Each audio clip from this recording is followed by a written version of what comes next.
A lot of this isn't going to make sense to you, and I'm sorry about that. I'm just going to start at the beginning, with the house.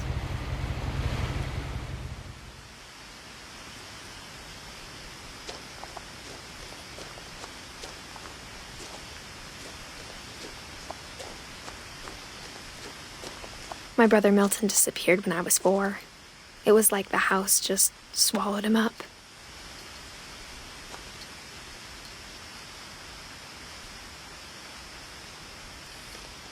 Someone had put up a chain link fence, but it looked like I wasn't the first person to hop it.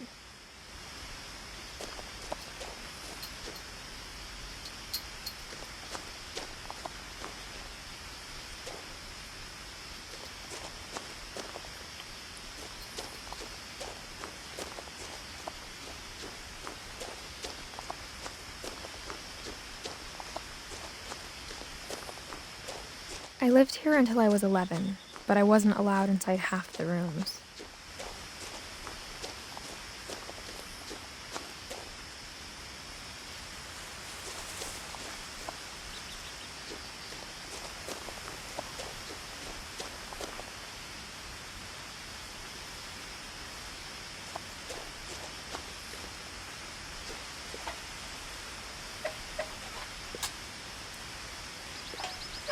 Inside the mailbox were bills from 7 years ago, marked urgent, open immediately.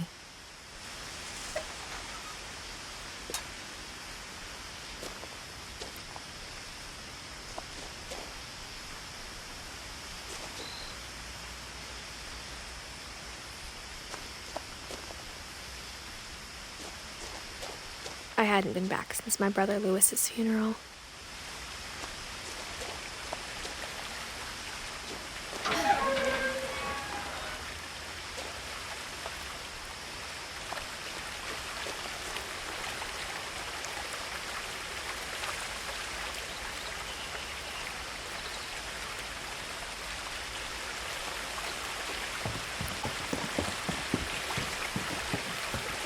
In her will, my mother left me a key, but didn't tell me what it unlocked.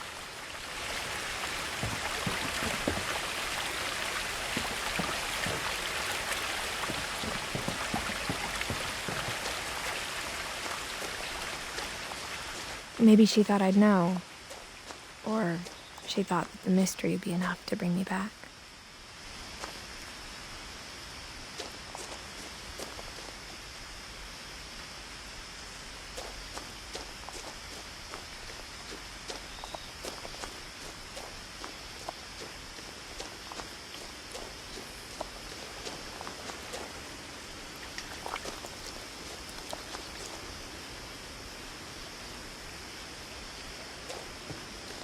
The truth is, even after I inherited the house, I never thought I'd come back to it.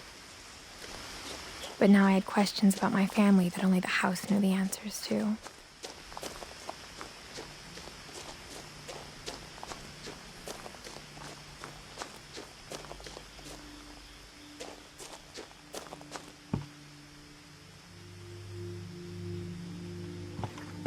The woods around the house have always been uncomfortably silent, as if they're about to say something but never do.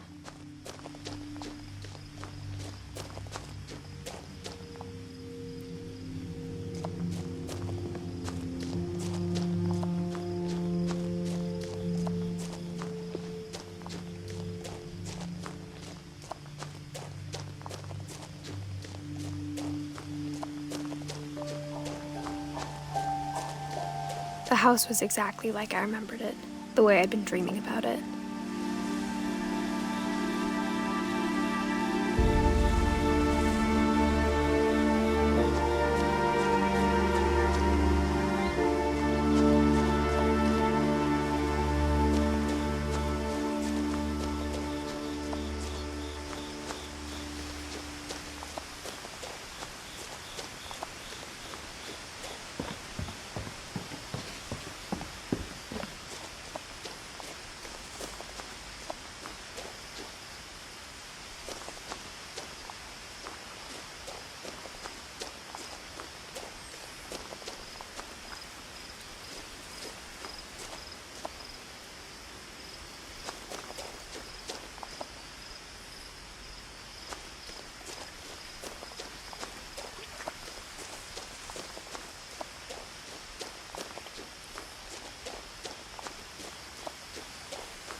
As a child, the house made me uncomfortable in a way I couldn't put into words.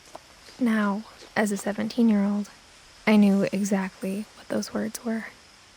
I was afraid of the house.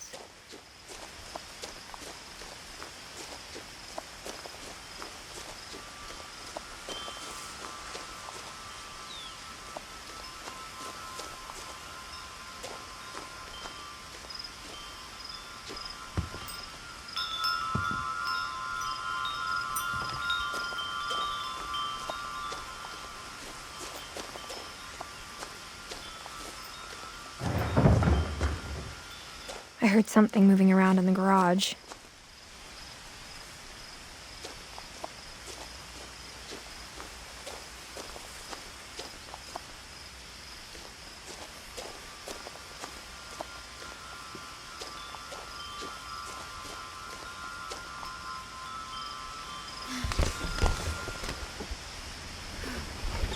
Crawling through the doggy door used to be a lot easier when I was 11.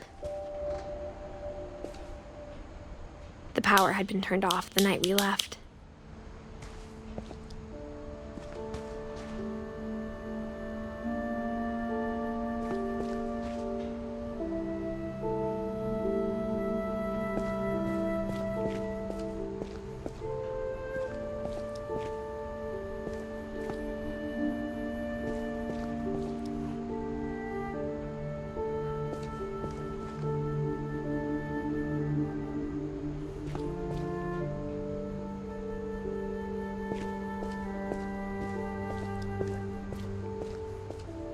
For the first time in years, I felt like I was home.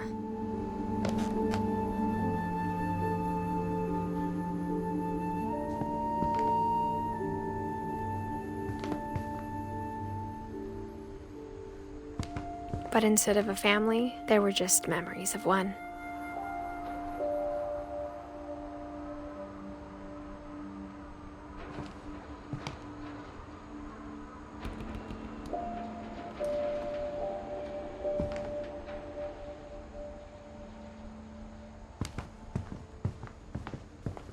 Like how only one restaurant would deliver to our house, so we had Chinese a lot.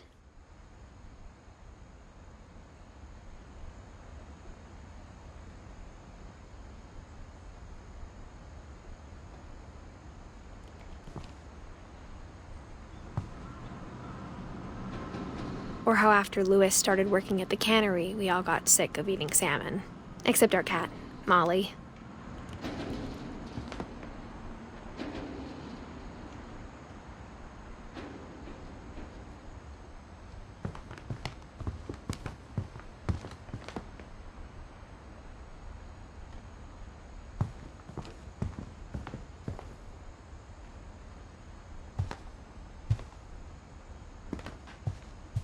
The table was still a wreck from the night we left.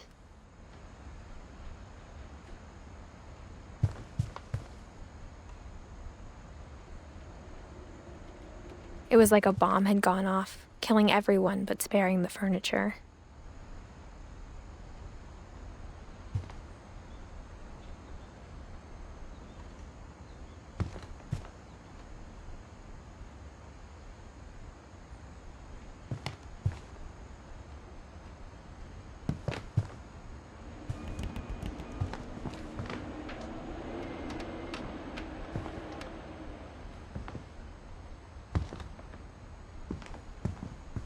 My mom was the only one of us who could imagine Great-Grandma Edie living in a nursing home.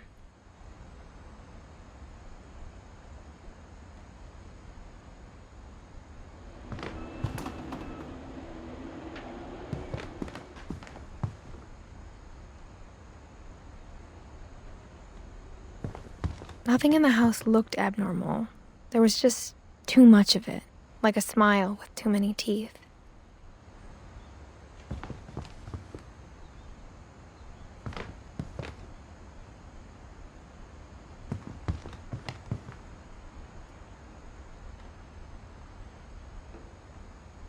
Even the fireplace had a story.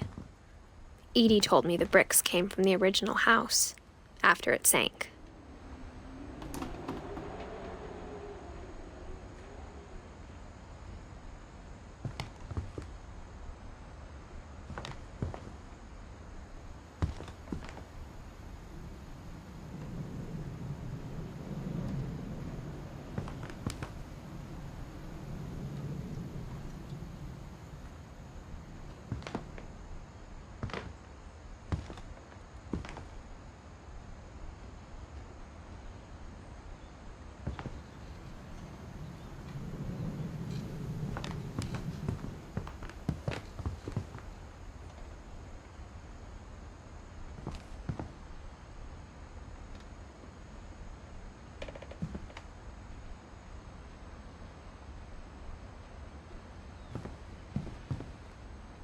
Mom always told me to stay out of the basement, so I wasn't too surprised when the key didn't fit.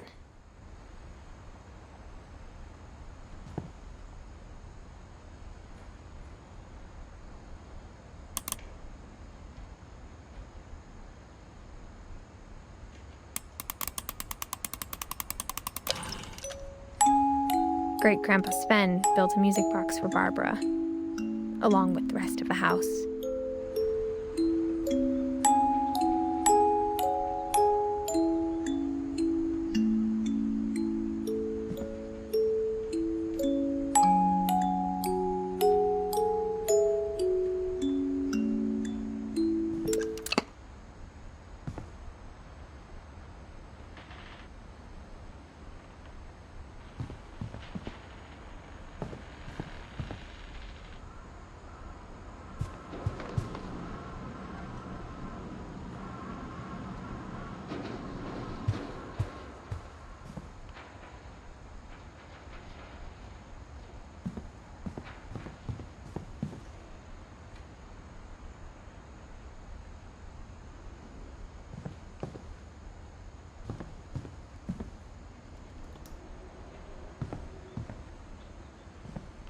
My mom wasn't much of an optimist, but she never stopped believing that my brother Milton was alive.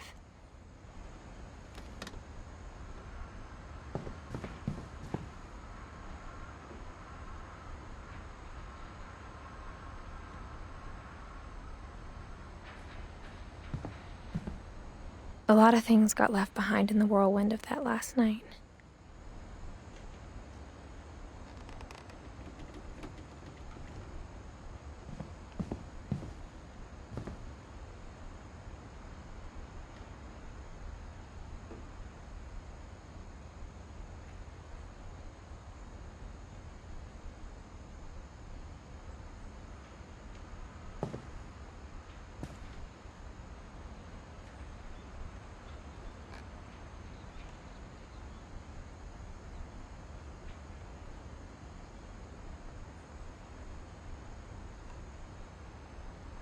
After Milton disappeared, Mom sealed up all the bedrooms.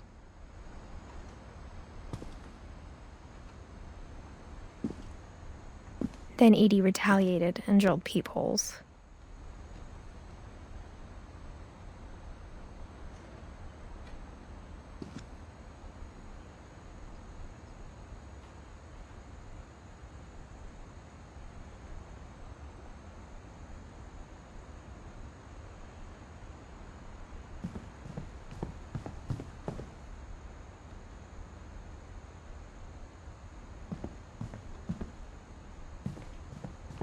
Edie's father, Odin, built the original house.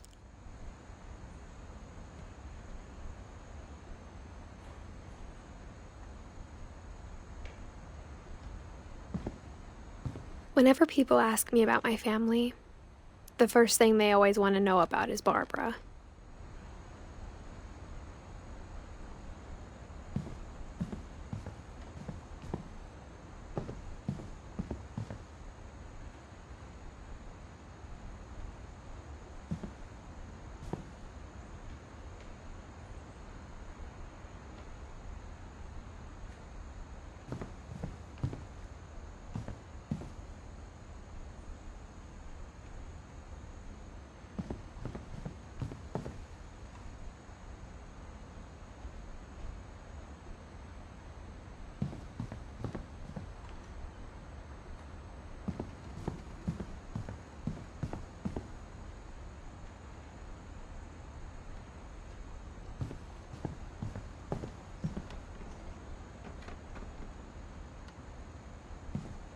I spent a lot of time playing in Great Uncle Walter's room. I think my mom sometimes regretted not sealing it up. Lewis told me there were secret passages, but I never believed him.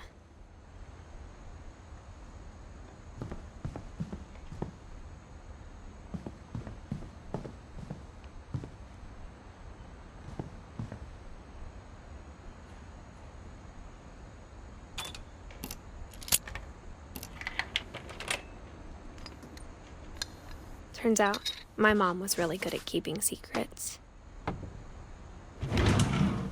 Now it was time to find out what my mom had been afraid of.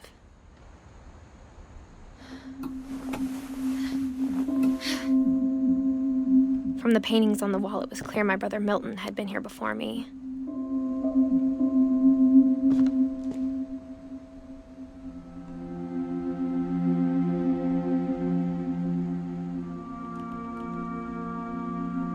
Reading this, maybe it sounds like I had a plan. But I had no idea what was behind that door.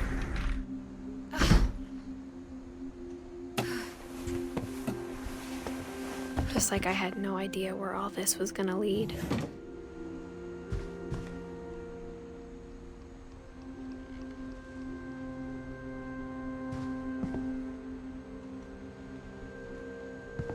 I grew up looking at Molly's room through the peephole. Being inside for the first time, I felt like I'd stepped behind a painting.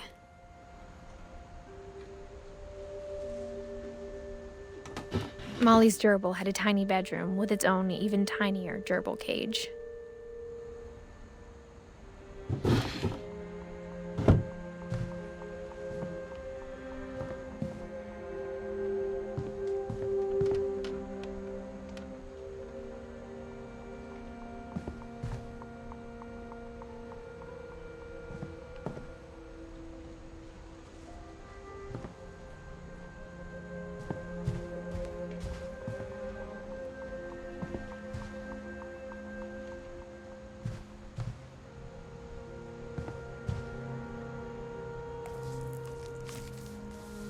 December 13th, 1947. Dear Diary, I'll be gone soon, but I wanted to tell somebody about what's gonna happen. It started when Mom sent me to bed without dinner. I woke up and I was starving, so I looked around for something to eat.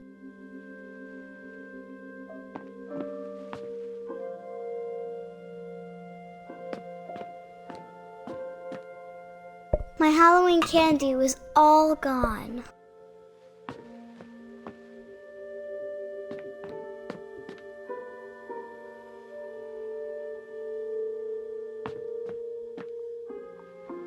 The gerbil food was dry, but I didn't mind it.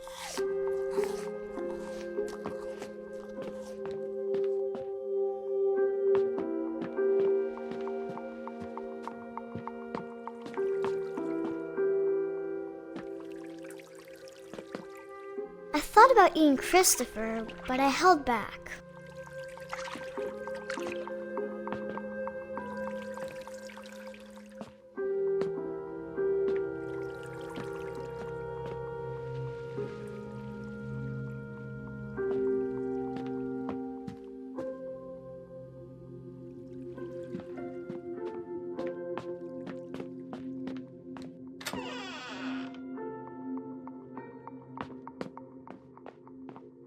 I kept eating and eating.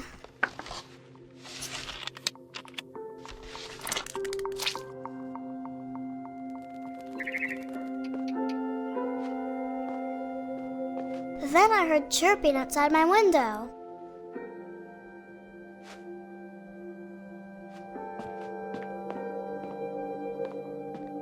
I ate a lot of things that night.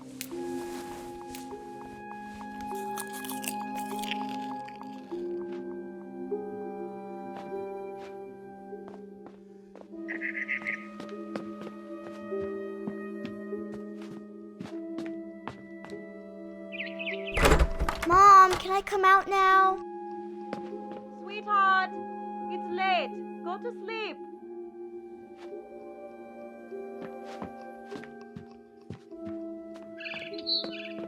It was a barn swallow going back to her nest. I reached out for her.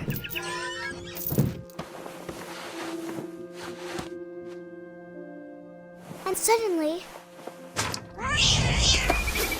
I was a cat.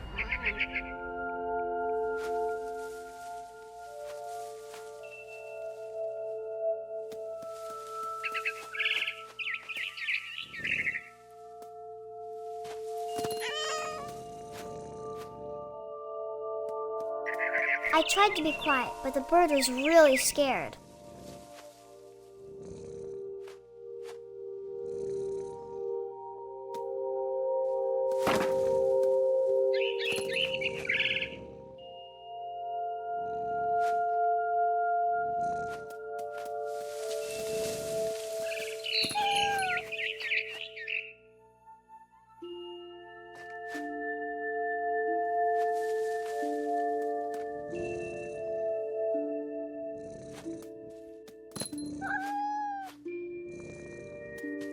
Mom and Dad didn't even look at me.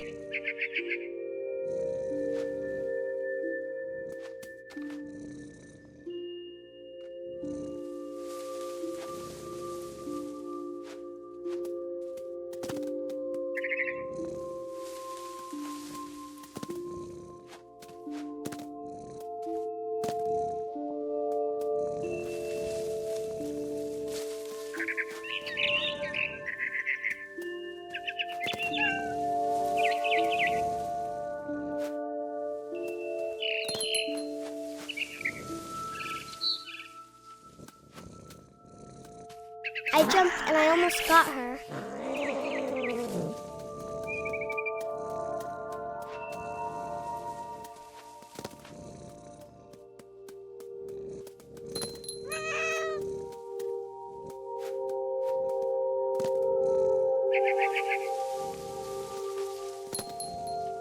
I could tell she was getting really tired.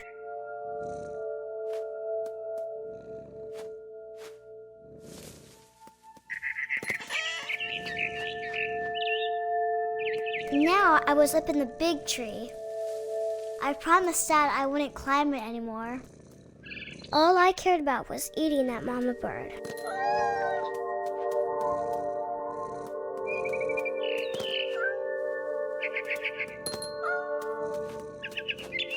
I gobbled her up. And suddenly, I was an owl. First, all I heard was the wind. Then I heard little teeth nibbling in the grass.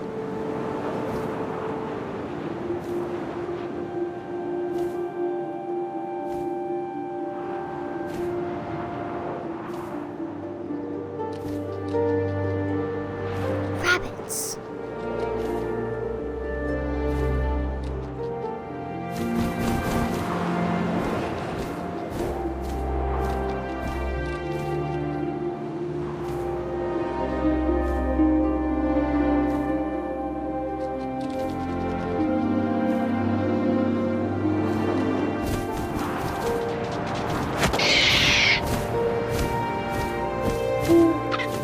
Imagined his face looking up and seeing mine through my talons. I swallowed him up, and I didn't chew one bit. Then I flew off to find something bigger.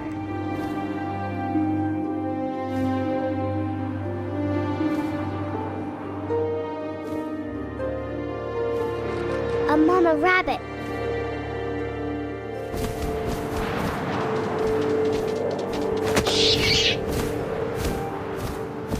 She was almost too big to carry. I started choking, but I couldn't stop eating.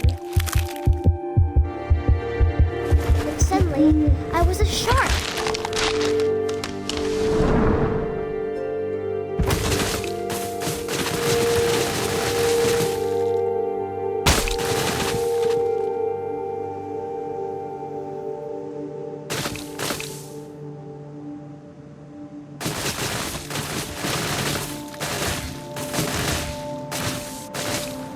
I rolled off a cliff and into the ocean. Now, I was hungrier than ever.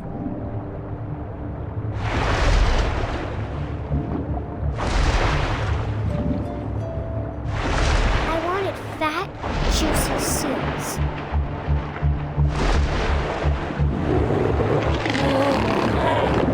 I tore off her flipper, and it tasted really good.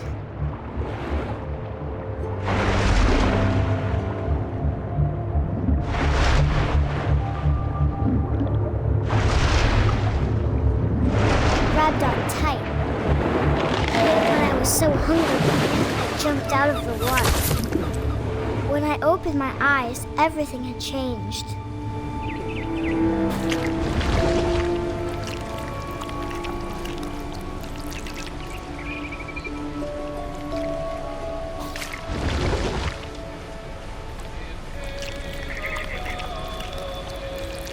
Now I was a monster, and I smelled people everywhere.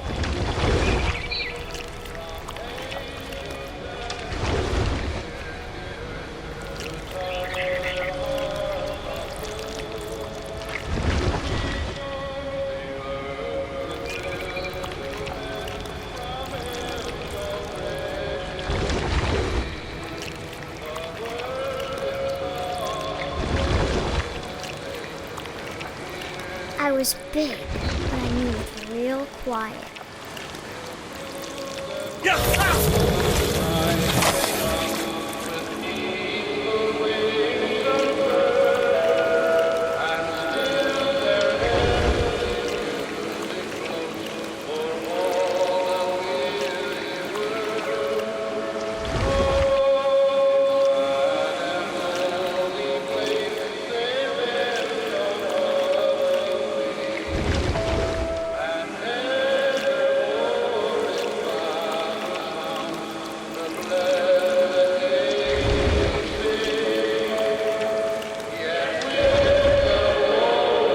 I wanted to stop, but also I didn't.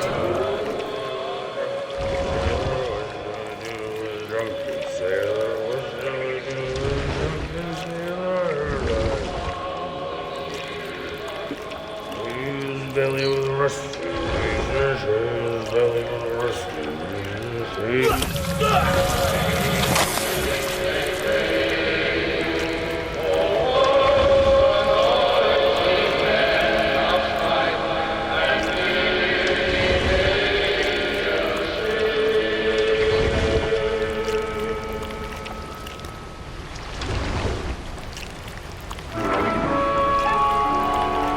After the last passenger, I was still hungry. And to cross the water, I smelled something new. Something I had to have, so I swam towards it.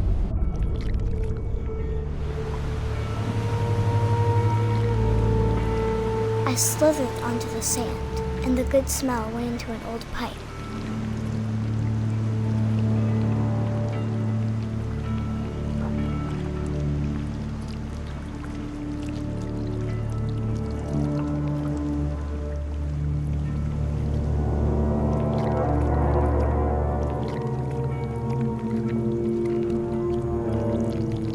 I got closer and closer.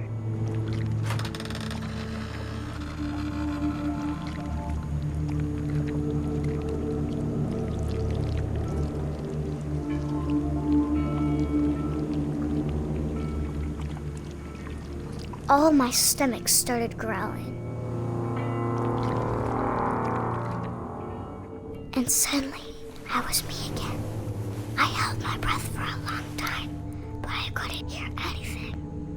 I think it's waiting for me to fall asleep. But it's not going to wait much longer. It needs to feed, and we both know I will be delicious.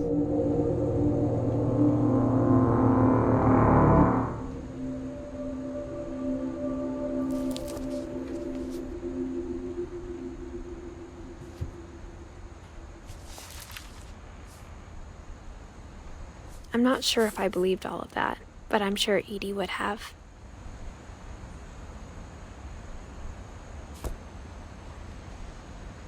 I got the sense Edie had spent a lot of time here, before my mom sealed the doors.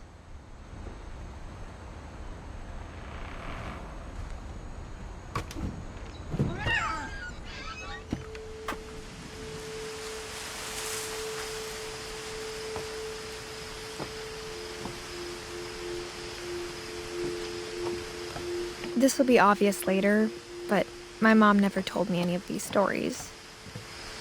Edie would have, but Mom didn't like bringing up the past.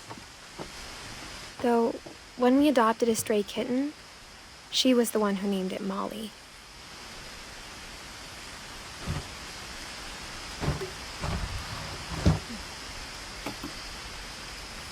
I spent a lot of time in Great-Grandma Edie's room.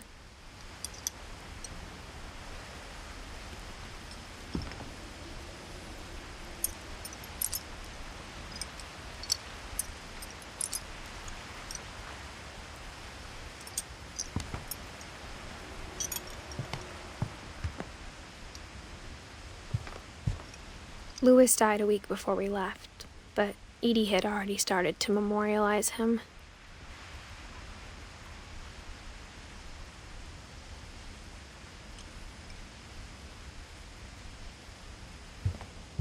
Her room was like a museum.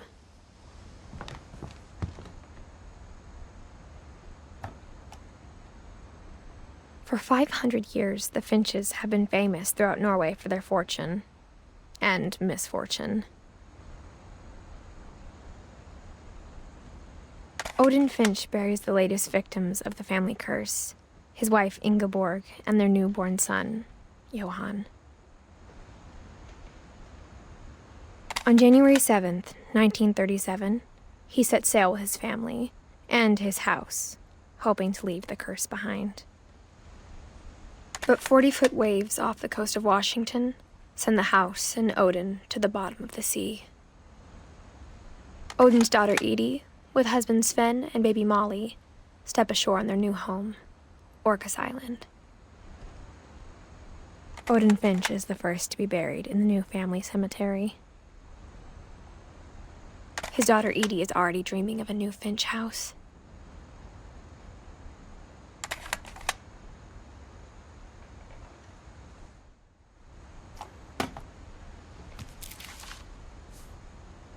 Whatever's wrong with this family, it goes back a long ways.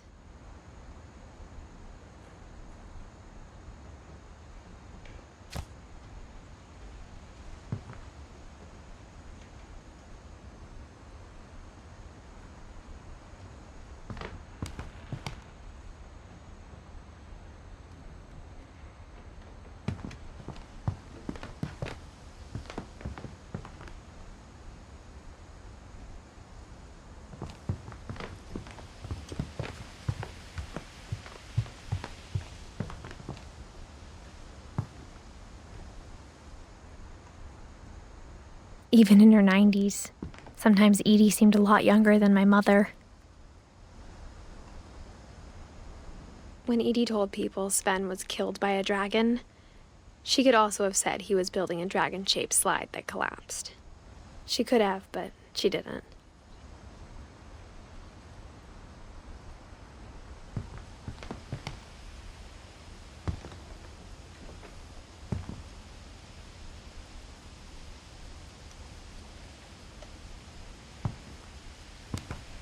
One summer, they evacuated the island, but Edie refused to go. For a few weeks, she was a celebrity.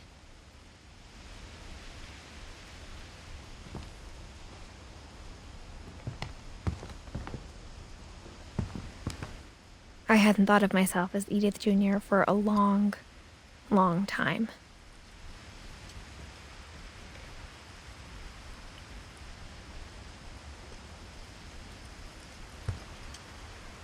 Edie gave a big interview about a mole man living under the Finch house. My mom was furious.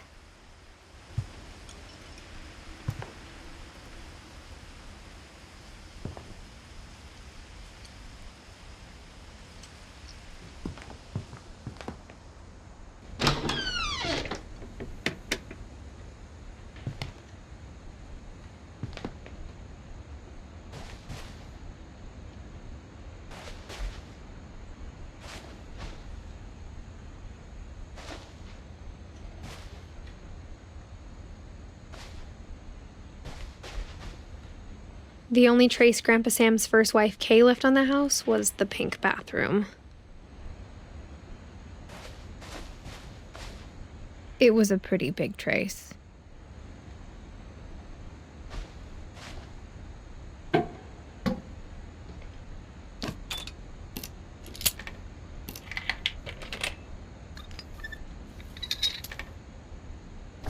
There's a secret in this bathroom. It's in the last place you would look. It isn't in the cupboard. It's hidden in this book.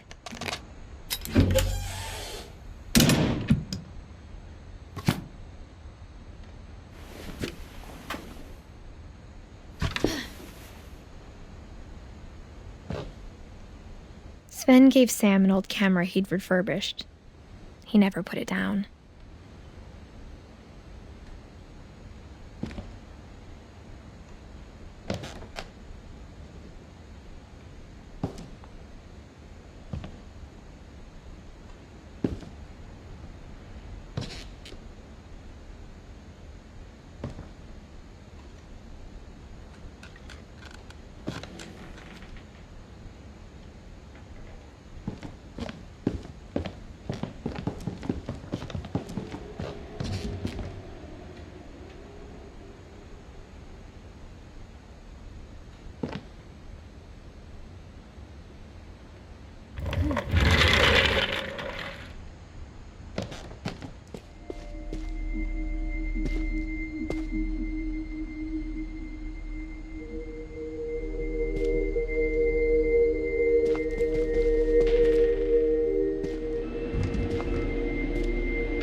I knew Grandpa Sam had a twin.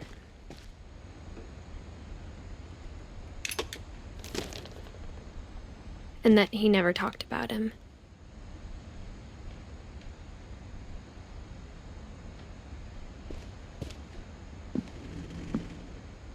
I guess my grandpa didn't like history any more than my mom did.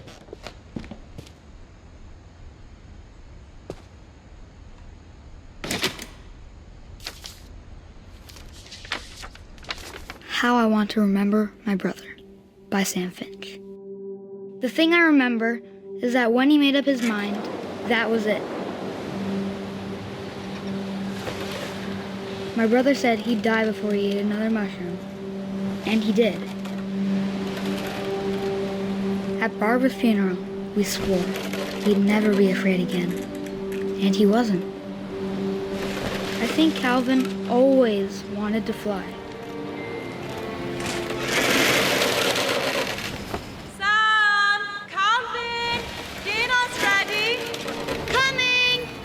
But that day, he finally made up his mind to do it. I told him going around was impossible. Maybe if I hadn't said that. Calvin, I'm not gonna tell you again. Maybe if the wind hadn't picked up.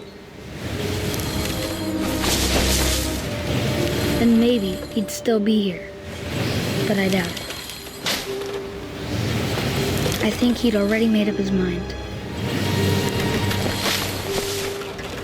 That's what I want to remember about my brother.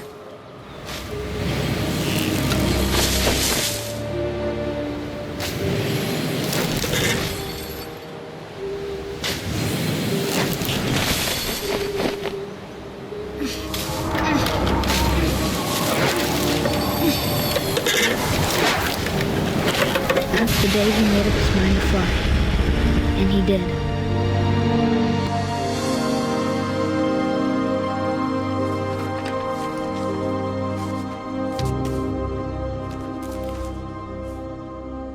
Calvin's story felt strangely familiar. When I was younger, I remember trying to do the exact same thing.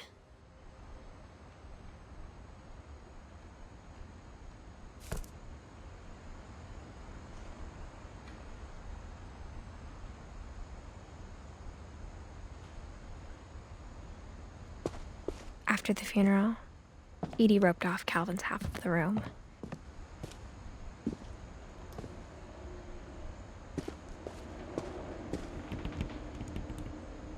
Mom said Grandpa Sam enlisted at 18 and never set foot in the room again.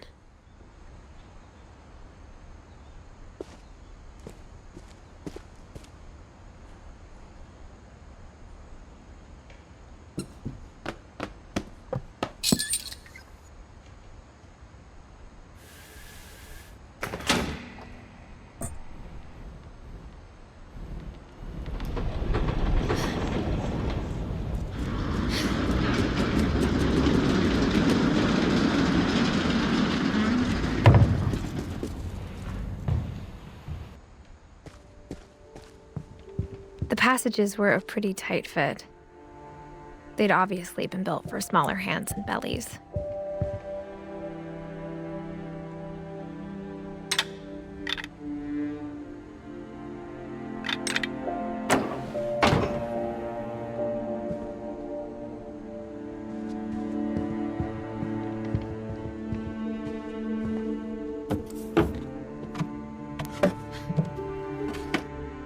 Growing up, I always thought of Barbara as a child star.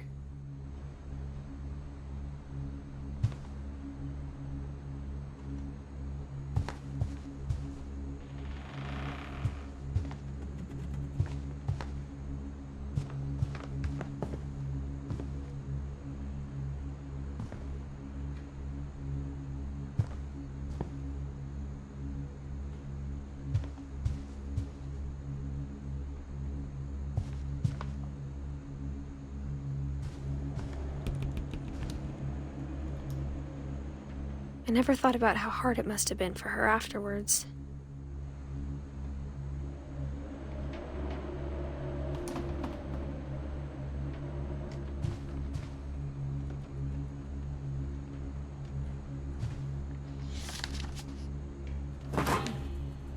Of all the stories people wrote about Barbara's death, I'm surprised Edie saved this one.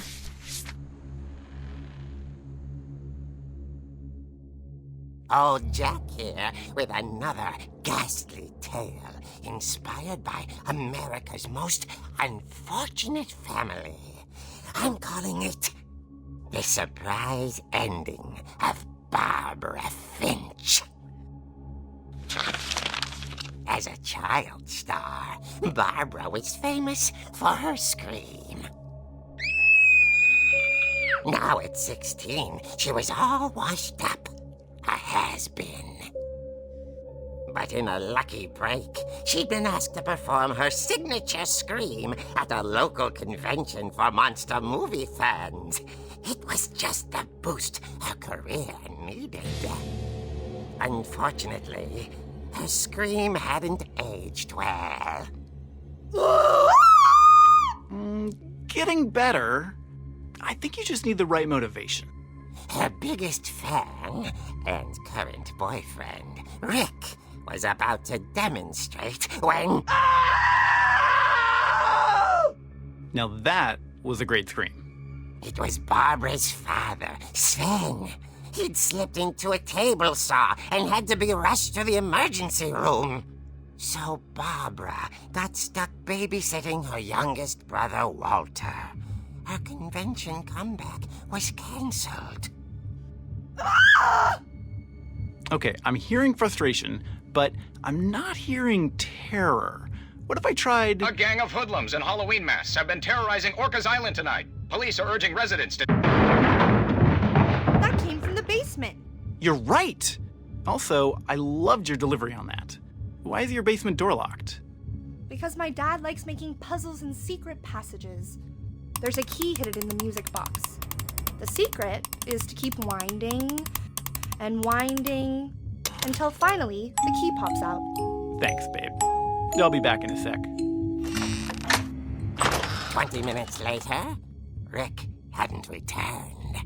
So Barbara went to look for him, right on cue. She reached for the music box. And as she wound the key, she listened for Rick, but the house was silent.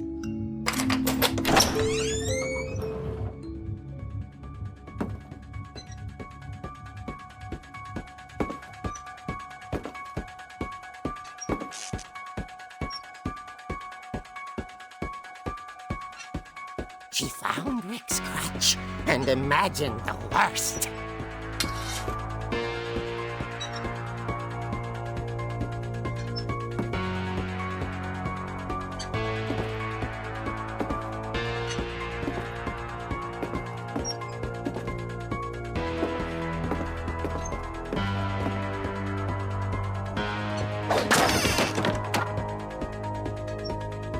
The gang's leader is the infamous Hookman killer, Dr. Carl Hamill, who impaled and then ate his family 10 years ago tonight.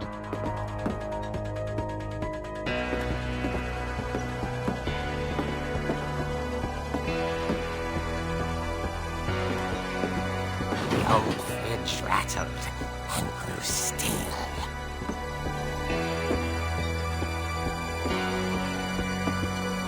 Oh dear! Oh! Rick? Barb, relax. I was just trying to scare you to help you find your scream. Well, I'm not scared, Rick. I'm furious. Then act furious. All I'm getting from you now is that you're hurt and confused and She threw him out, but she kept a little something to remember him by. Barb, have you seen my other crutch? And she was still holding it when she fell asleep watching the late picture show. Hours later... Barbara! Walter, what's going on up there? Ah! Okay, I'm coming up, but if this is a trick, you're dead, Walter.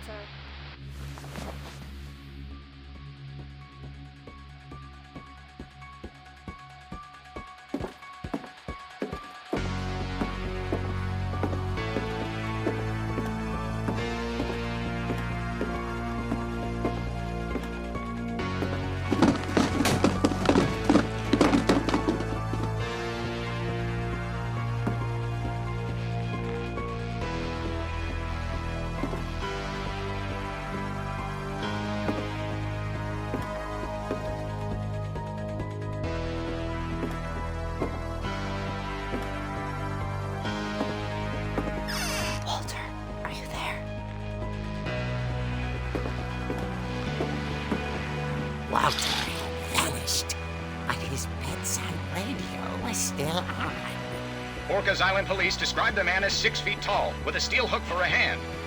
Residents are urged to lock all doors and windows and notify the police of any suspicious activity.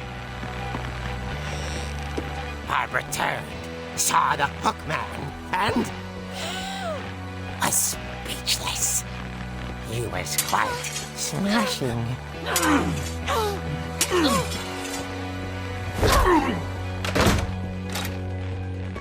And where he was, he couldn't get enough of Barbara. Okay, Barbara, there's gotta be another way out of here.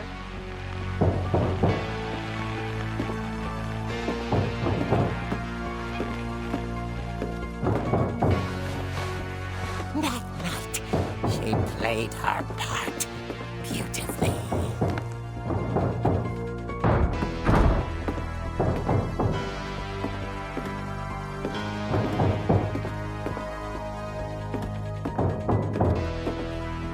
She thought about abandoning Walter, but just couldn't do it. Molly's door hadn't been opened in years. The hinges groaned.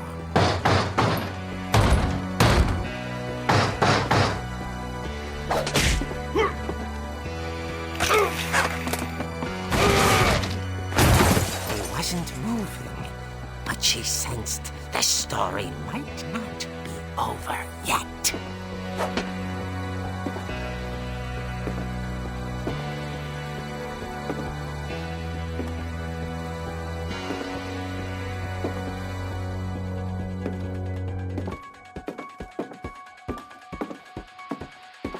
The hookman had vanished. She listened for his breathing, but all she heard was...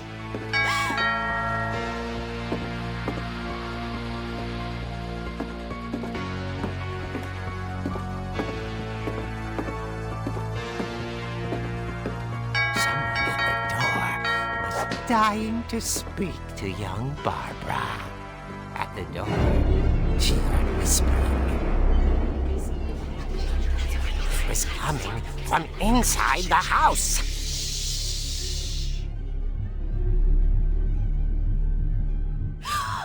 Oh dear. The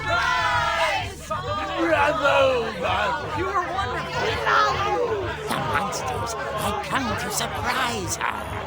For Barbara, it was a dream come true. Then she saw what kind of monsters they were, and she realized what was about to happen. She was going to be famous.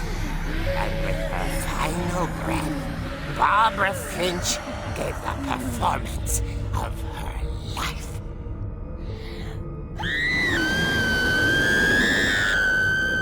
I wasn't there myself, but I hear Barbara was magnificent. Poor girl. She had a taste for stardom. But unfortunately, so did her fans. Of course, the police blamed it all on poor Rick, who disappeared the same night. And little Walter? Hiding under his bed the whole time. He took it all pretty hard, but that's another story. As for Barbara, tucked inside the music box is all they ever found of her. Her ear. Now that's what I call a real eerie tale.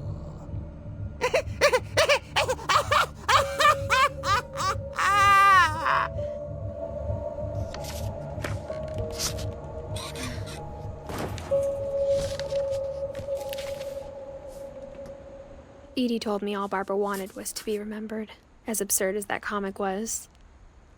Maybe what Edie saw was a happy ending.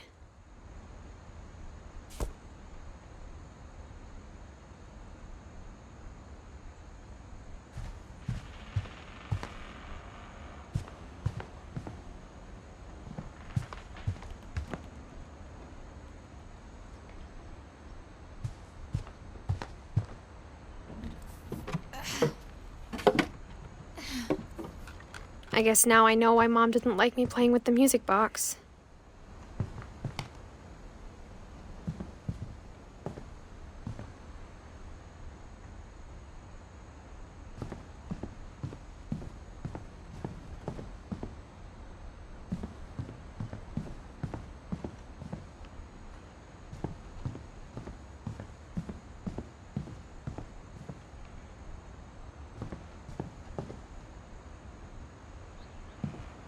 It's funny.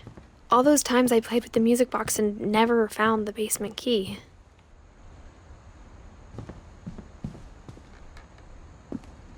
Mom must have locked the third floor stairs on the night we left.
Mom said the basement was off limits, unless I wanted another tetanus shot.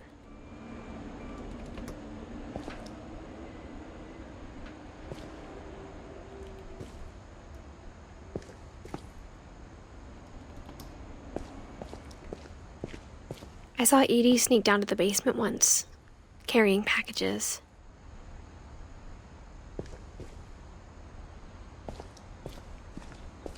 I thought maybe she was hiding presents.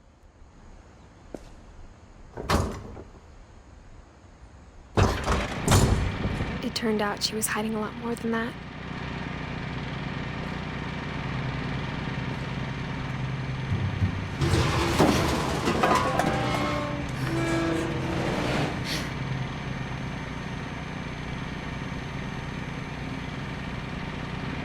I remember asking Mom once about where Walter had gone. She said after Barbara died, he got as far away as he could.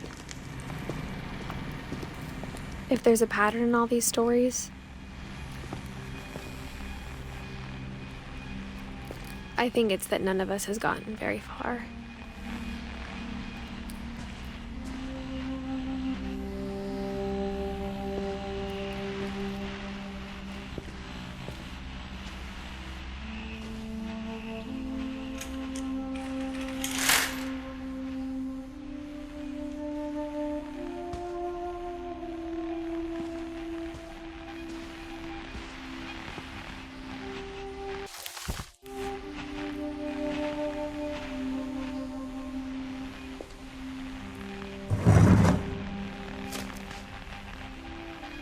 Goodbye, everyone.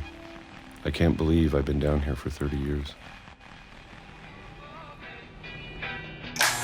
On that first day, after the shaking started, I didn't think I'd survive a week.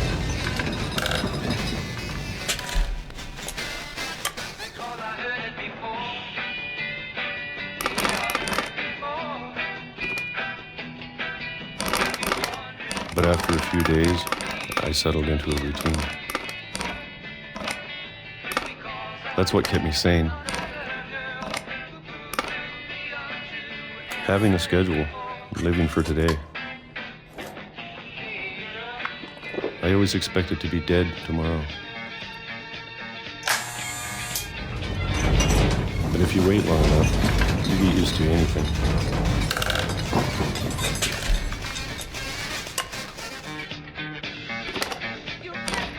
Even a monster on the other side of the door starts to feel normal. Almost friendly.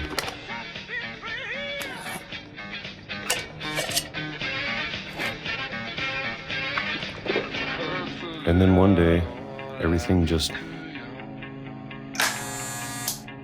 stopped. Whatever that thing was, it was gone. Maybe it got tired of waiting. Or maybe I just got tired of being afraid.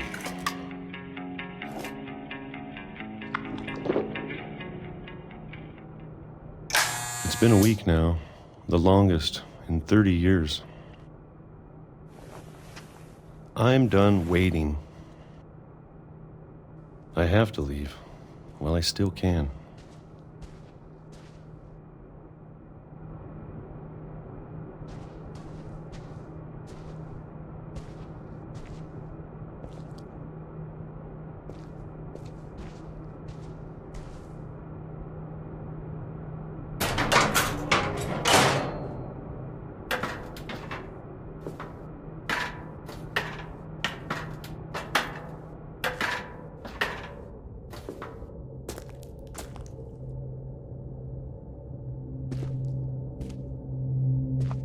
I know it's out there, somewhere.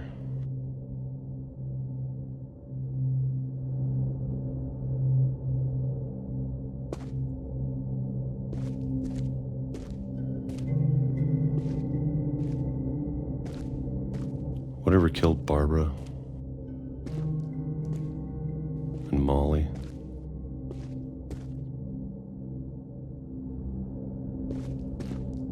And Calvin.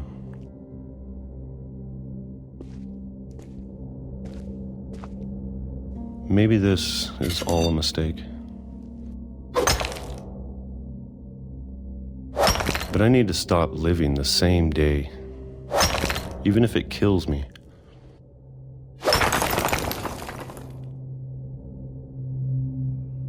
Whatever's out there, I want you to know I'm ready for it. I'm going to appreciate all of it, especially the food.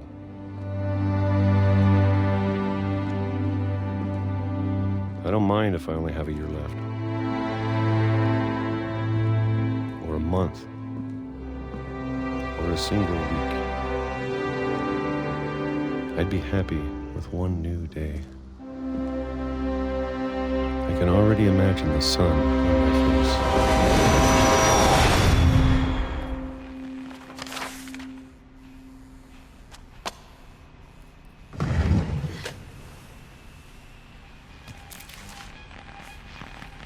Walter died when I was 6. I can't believe my mom never told me he was down here.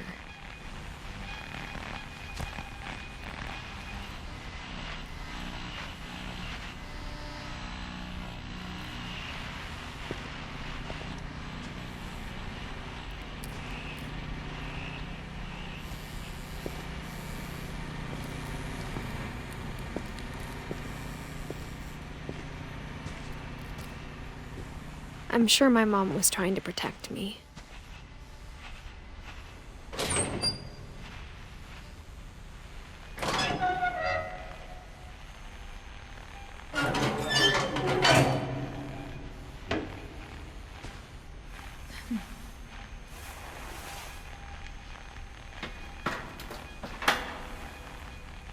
Maybe she was afraid I'd end up like Walter.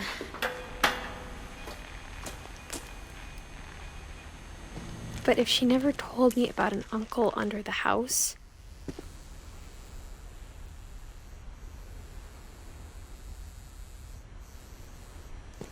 I can only imagine what else she was hiding. I don't want to make the same mistakes she made.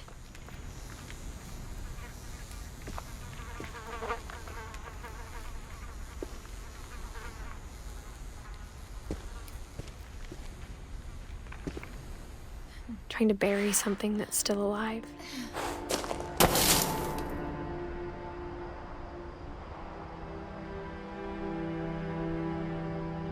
Now that there's only one of us left, or maybe 2, I thought it was time I heard the stories for myself and found out what happened to everyone else. But now I'm worried the stories themselves might be the problem.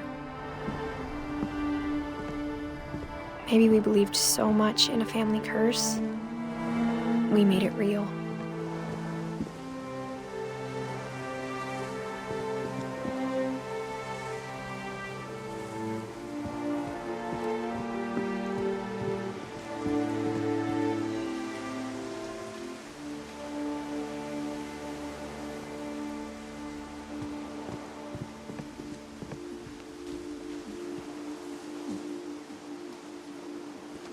I don't know if I should even be writing this.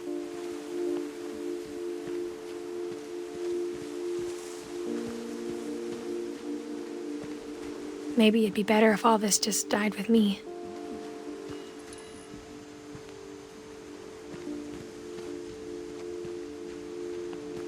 But I thought you should know about your family.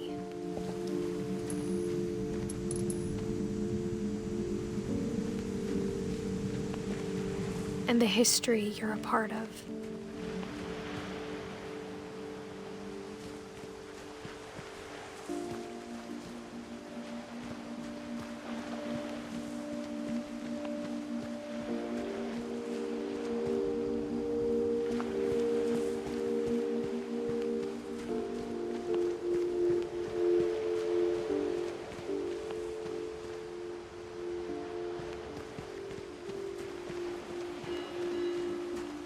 Though to be honest, I feel as lost as you probably do right now.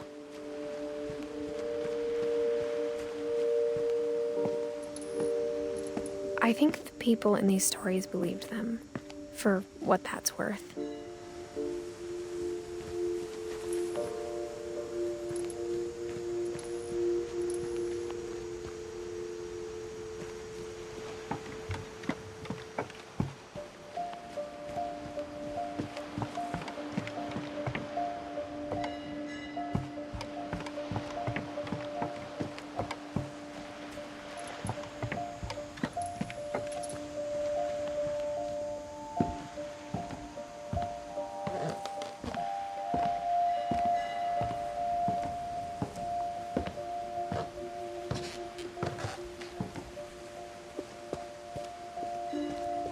And when you look at the house, that history of imagination and stubbornness and madness, any of it seems possible.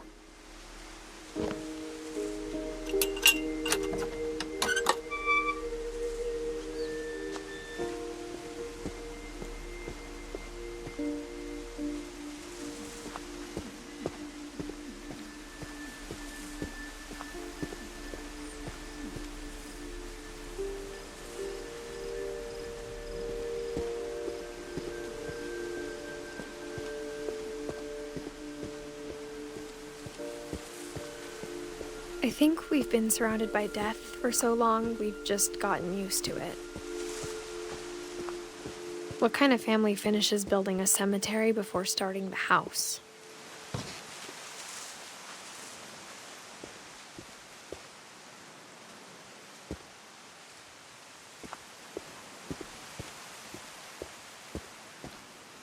It's embarrassing for me to admit this, but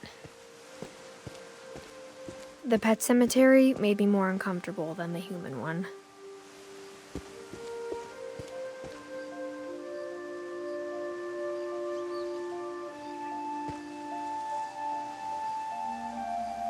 Three of the gerbils were mine, and 2 had been my fault.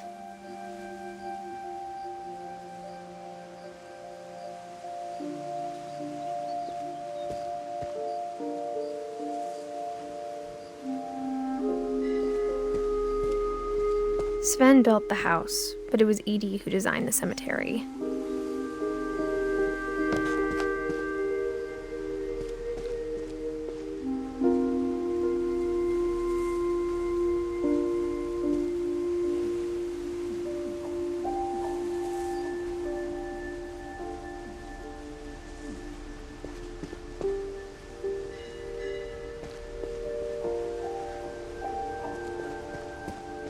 I'm sure Odin's monument had been Edie's idea.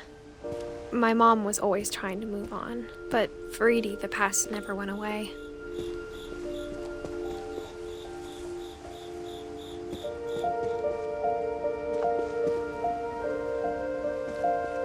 She could see it poking out of the water at low tide.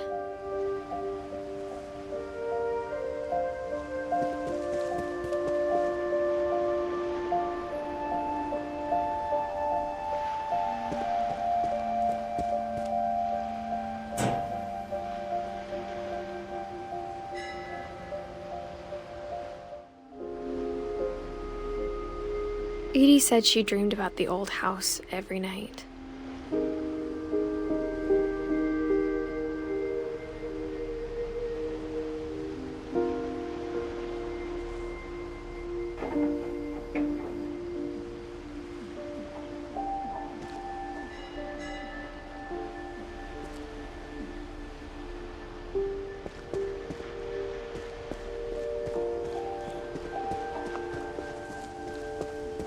Edie's side was always easier for me to understand.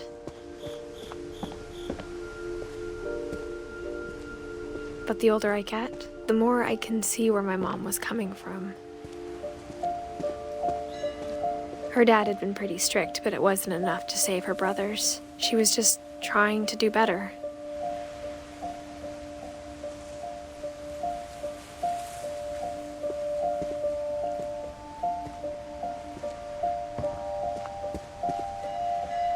She lost 2 of her brothers, just like I did. I get why she tried so hard to protect us.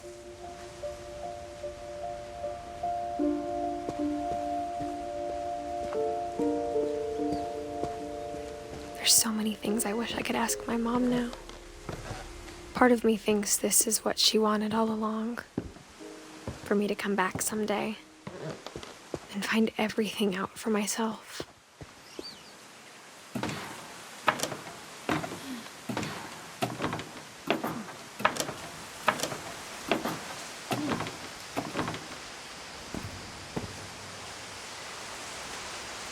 But looking back on it now,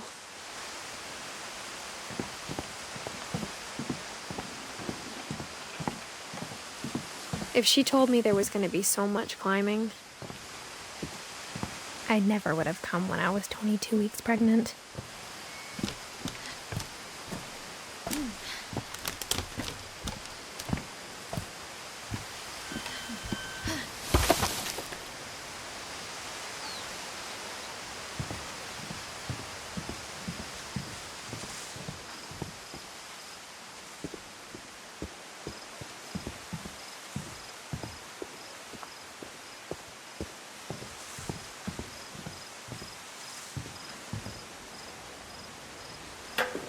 I never met Grandpa Sam, but I think he and my mom had a lot in common.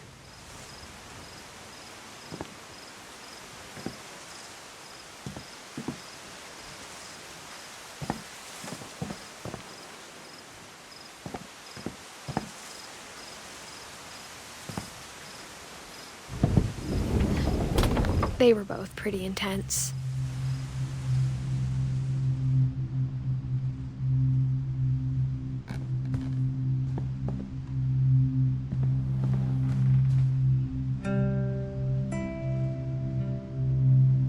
Sam spent his life shooting photos, but Mom said he got nervous being in front of the camera. I guess we're all afraid of something.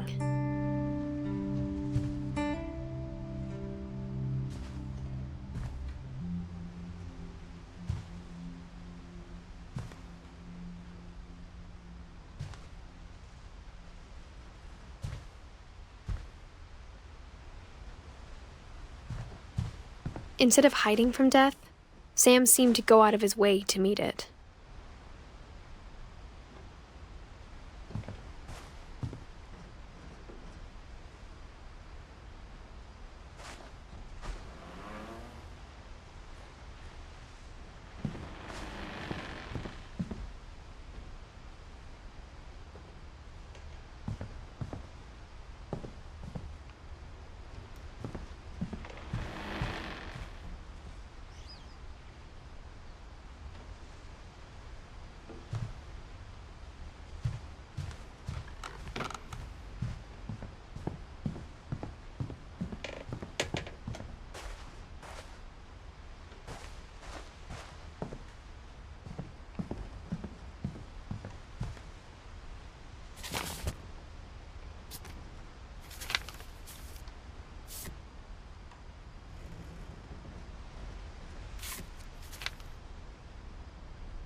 Dawn, I promise, you'll never forget this weekend. Yes, sir. These memories are gonna last a lifetime. Hmm? Am I gonna have to shoot anything? It's a hunting trip, Dawn. Shooting is strongly encouraged.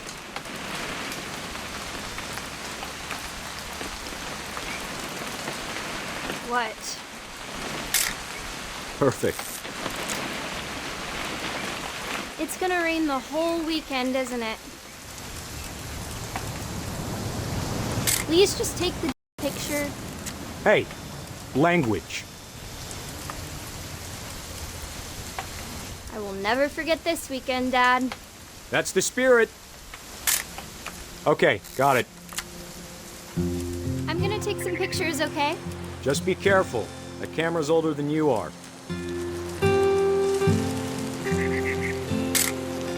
Aw.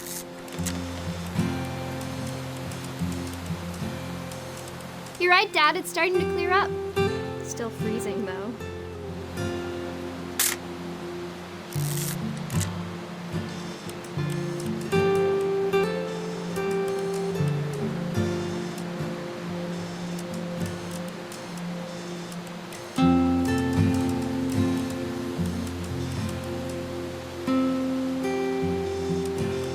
Definitely should not have drunk all that coffee. Hold still while I take a picture of you. I definitely... Hey! That's a keeper. Nothing quite like being outside. I'm just saying, I'm not always gonna be here, Dawn. You'll need to remember this stuff, if you want to survive. I'll be fine, Dad. You know who else thought he was gonna be fine? Some guy who died. Dawn, I'm being serious. I know, Dad. You're always serious. Doesn't being out here make you want to chill out? Well, to tell you the truth, I haven't been out here in 20 years.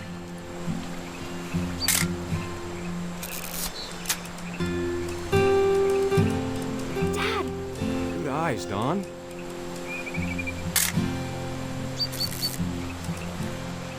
Before you take the shot, let me get a picture of you.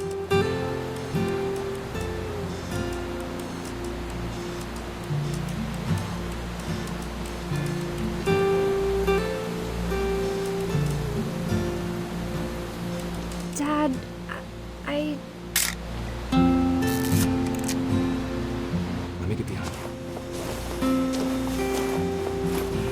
Do I have to do this? Dawn, you don't have to do anything. But if you want to survive, you'll need to be strong.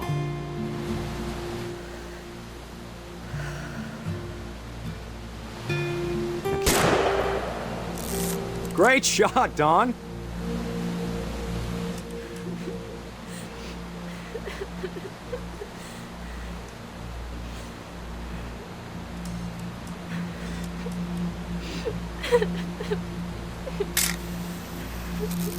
I'm proud of you, Dawn. Always remember that, okay?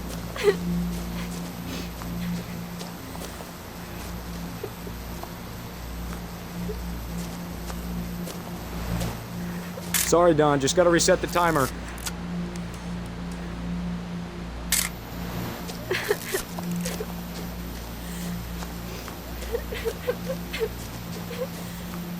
Dad, it's twitching.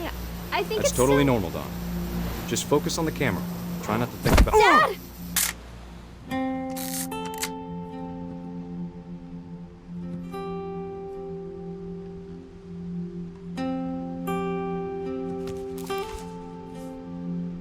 Of all these stories, that's the one I wish most that my mom had told me.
After Sam died, my mom and Edie got really close.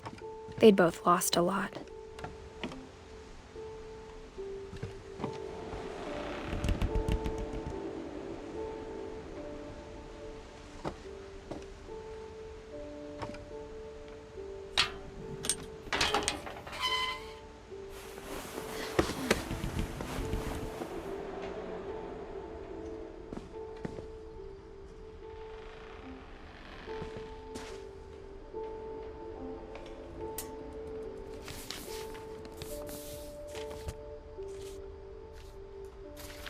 Dear Kay, do you remember the way Gregory used to laugh when he thought he was alone?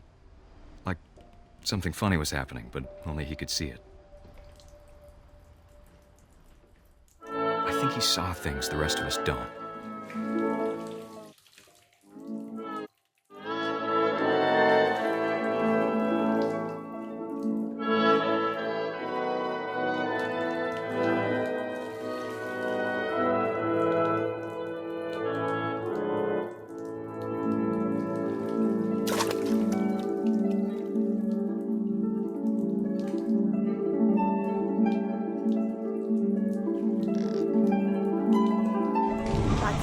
Gregory, it's time to...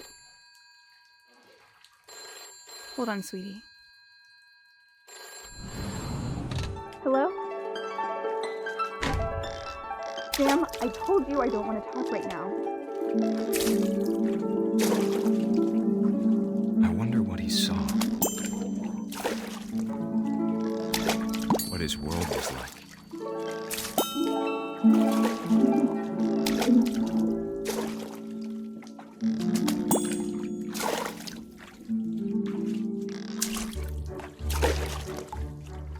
Reminded me so much of Calvin. Lost in his imagination.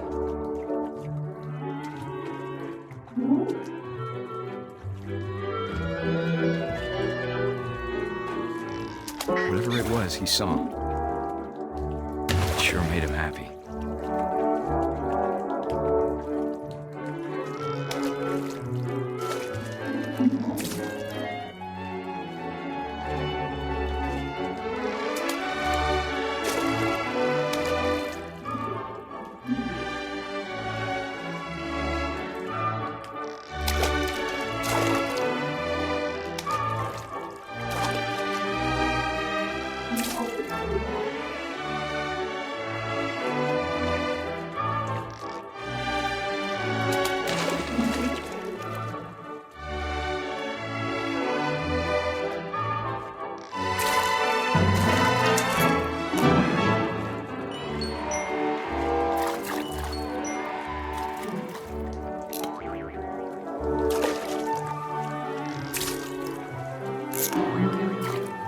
I know how silly it sounds.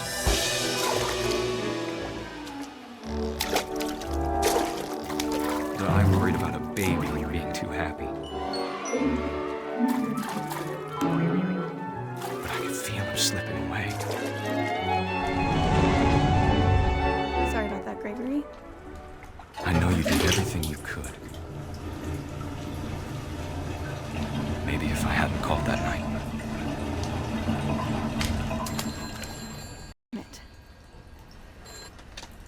Hold on, I don't want Gregory to hear this.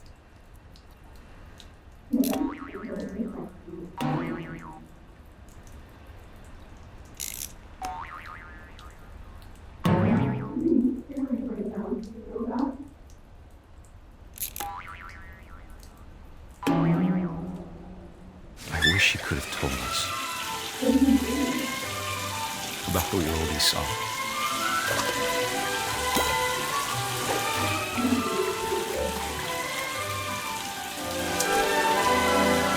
There's so much I don't understand about Gregory, about everything.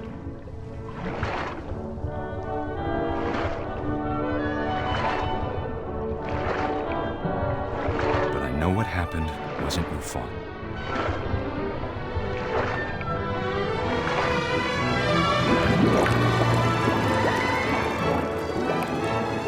I'm sure he's happy.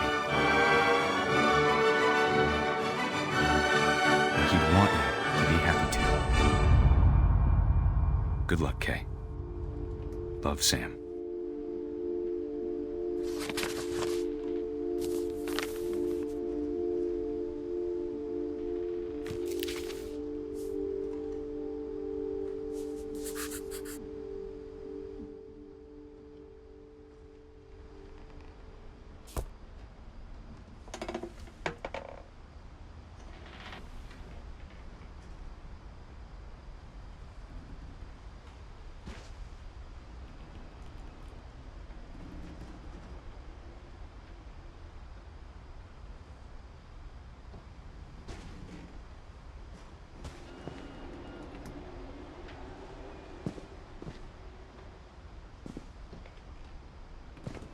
I can't imagine my mom ever writing poetry, and yet...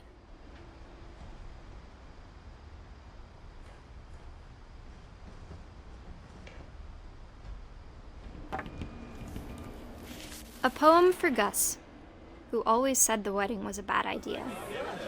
Our father never hit us kids, at least not very hard, before the day my brother said with teenage disregard that he'd be dead before he'd see a wedding in our yard.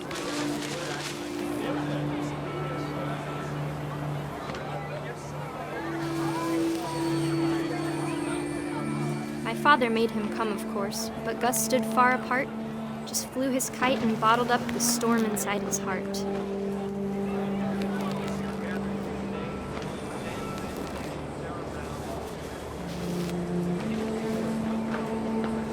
I tried to talk him out of it, but though he'd never met her, "We don't need a stepmom," were the words that I now remember. pronounce you husband and wife. You may kiss the bride.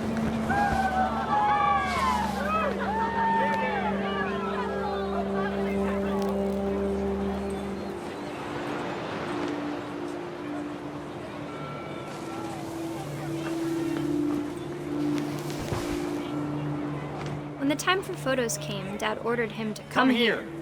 But Gus declined, and as a sign held up his middle finger.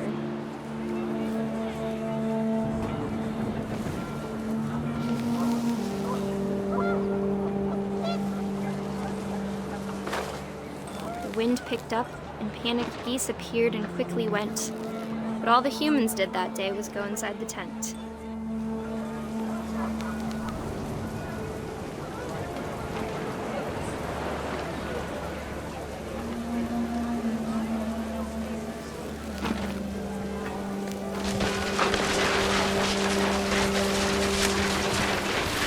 Rain came down in buckets then, but no one seemed afraid that nature might destroy the tent our dad had crudely made.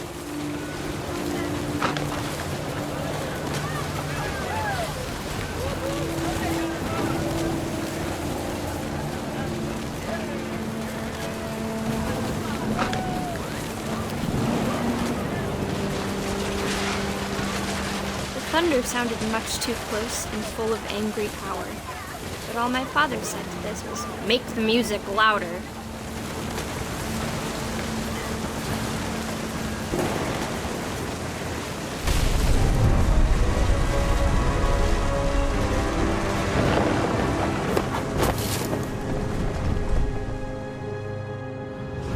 I wish that I could truly say I thought about you on that day. Out there on the beach alone, just you, the wind, the sea, and foam. But I didn't, until we found you.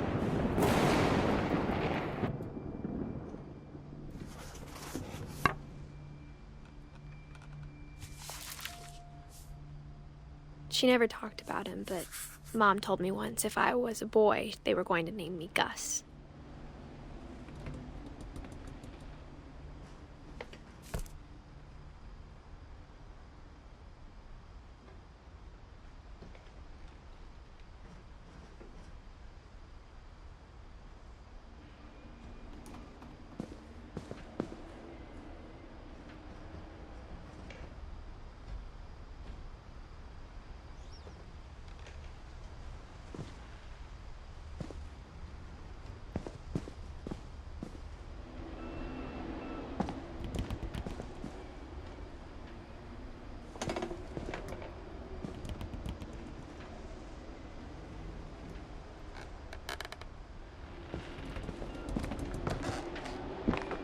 My mom moved up to the loft after her brothers died. At the time, it was as far away as she could get.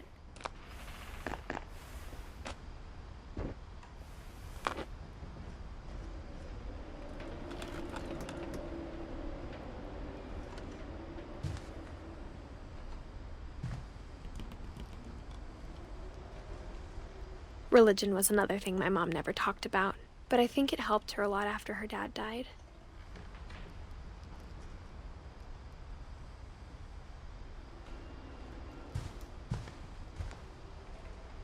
She spent a summer building houses in Calcutta, where she met my dad, Sanjay.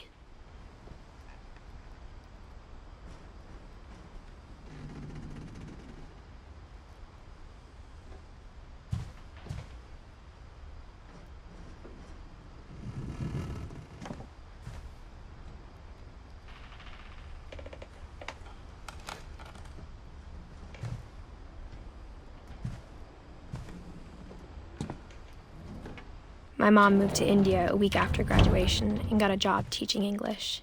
Louis was born a year later.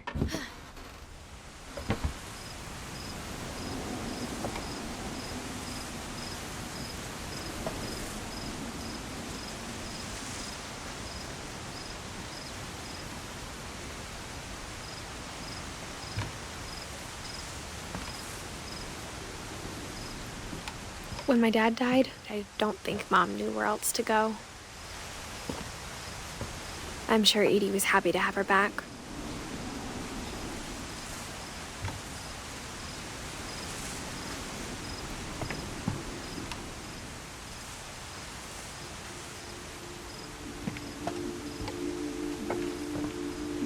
The house had to get a little bigger, but Edie was used to that.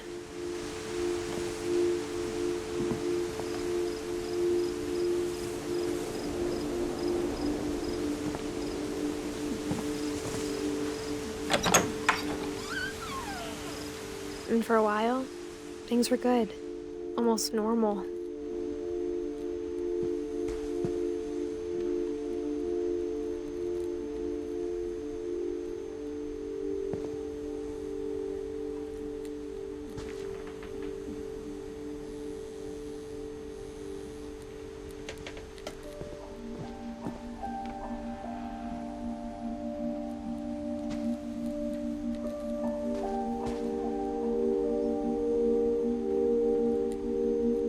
But it didn't last.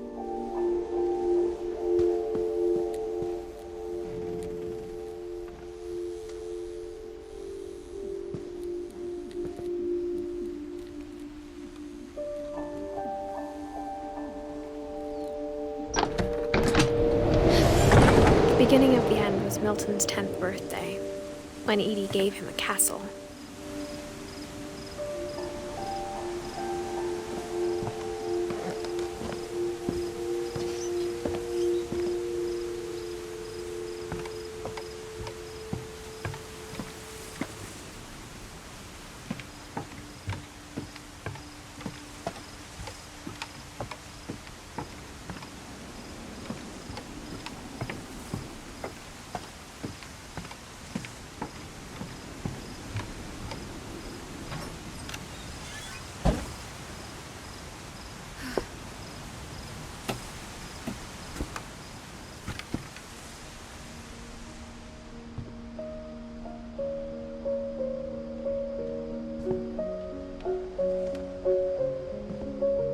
I think Edie was happy to finally have another painter in the family.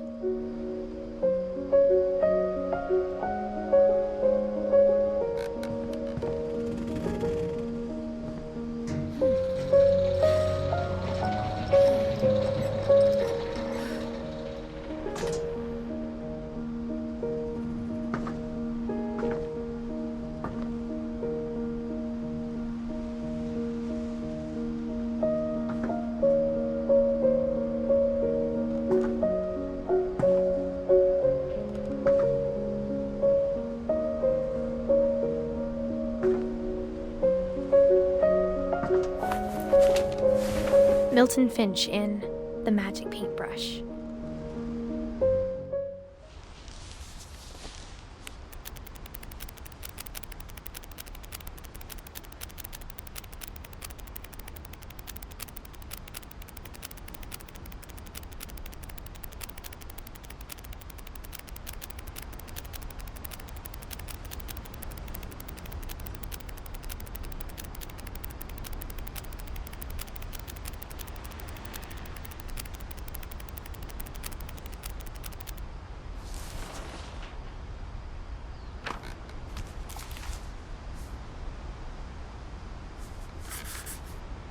I was 4 when Milton disappeared.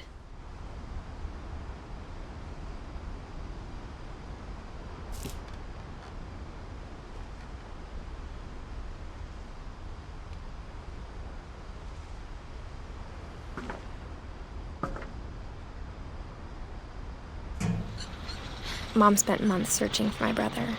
Then she sealed the doors.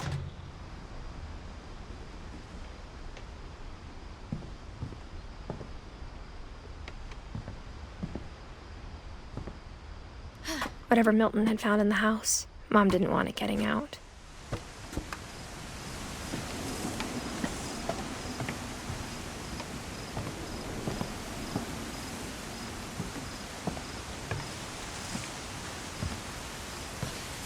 Mom definitely blamed Edie, but I think Louis blamed himself.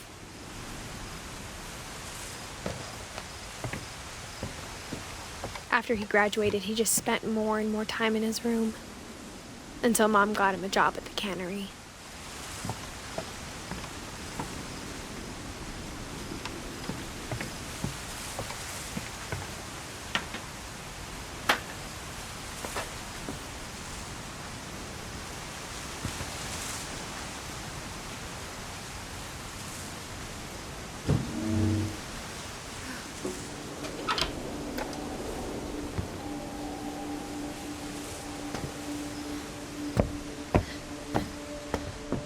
Louis's room smelled very, very familiar. That part of him lived on.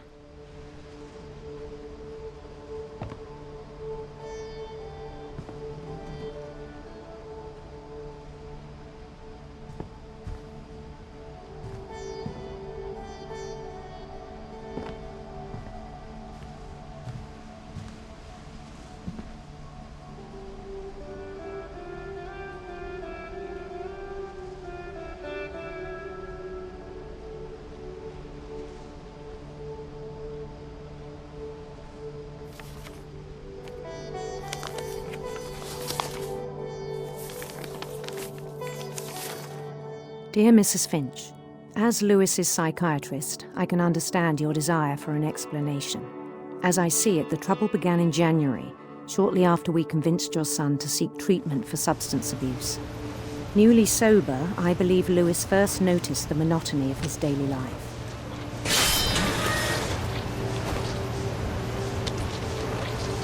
He kept working at the cannery, but he withdrew part of himself. In our sessions, I saw the same behavior. His mind began to wander. I asked him to describe it. He said he started small.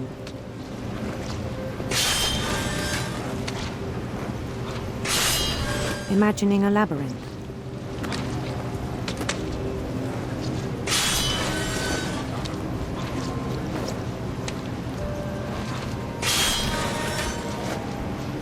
He'd feel his way about.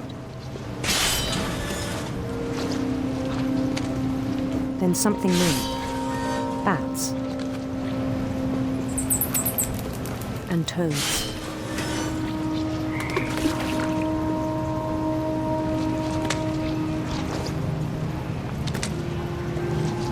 And things that have not names.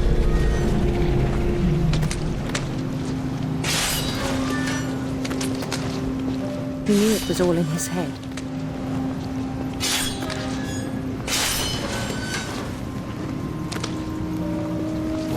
But he took it very seriously. I had hoped he'd find himself.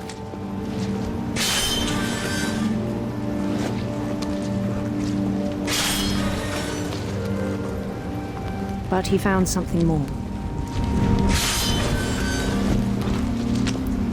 I worried about him then, daydreaming at the cannery.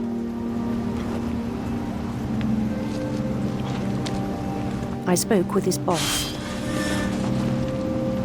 but he said Louis had become a model employee.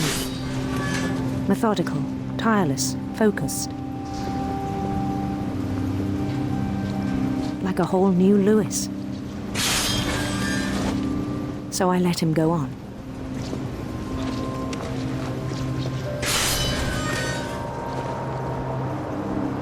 I even encouraged him.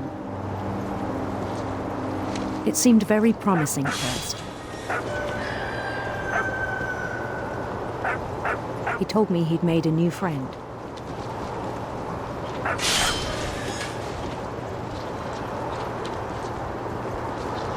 On the edge of a city he named Louis Topia. He built the city up slowly, brick by brick. Then he made musicians.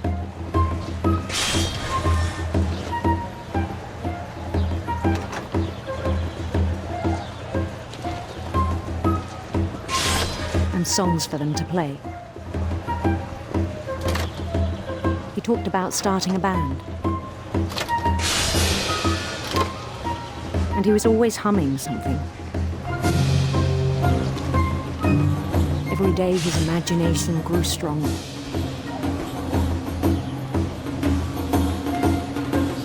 He no longer spoke at the cannery. But his chopping was as reliable as ever. Then one day it struck him that all the cheering crowds, even the stones under his feet, were all in his imagination. So he could do whatever he wished.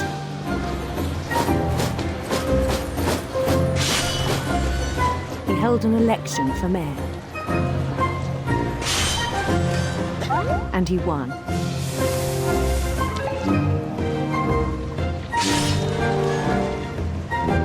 They begged him to stay, but his mind was already wandering. It became a game for him.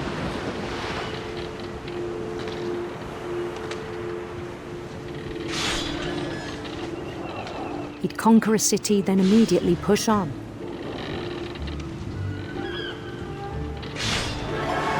New Louisville.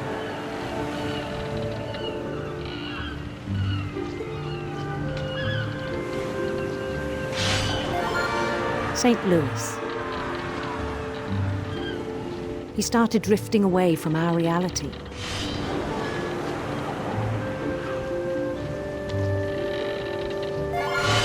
Minneapolis. Until one day he forgot to go home from the cannery. Even as his mother pleaded with him, part of Louis kept sailing on.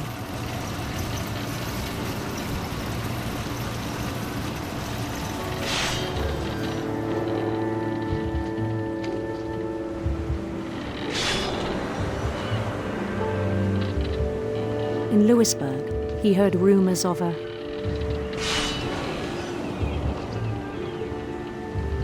handsome queen.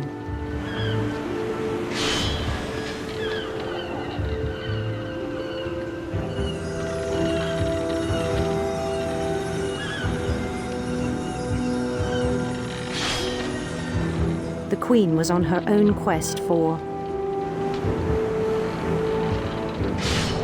sinister serpents.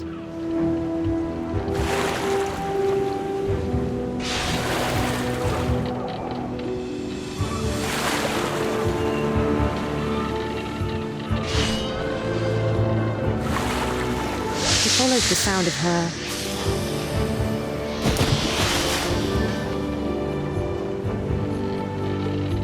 silver harp.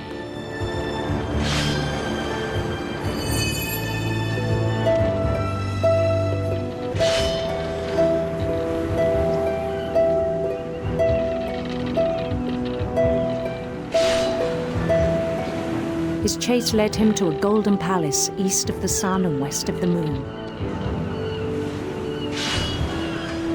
Even then, his logic remained sound.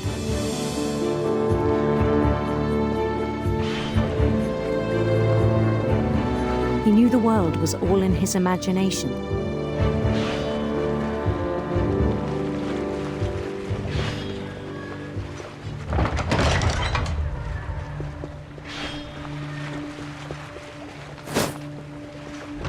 But he was so proud of having created it. In his own eyes, he'd become something greater than a king.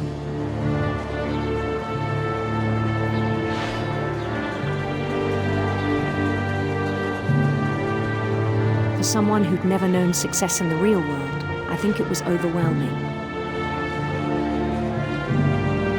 And then it struck him that the real Louis was not the one chopping salmon, but the one climbing the steps of a golden palace.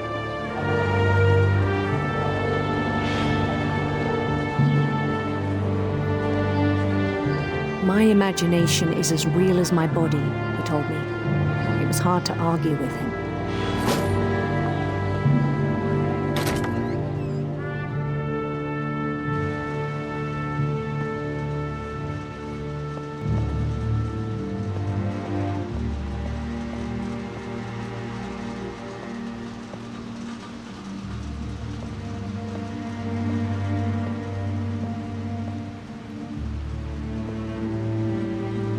Began to forget the world we know.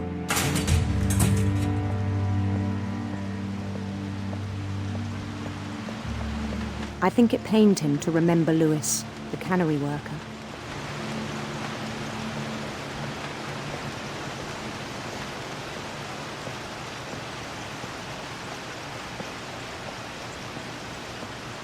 He began to despise the man with a royal contempt.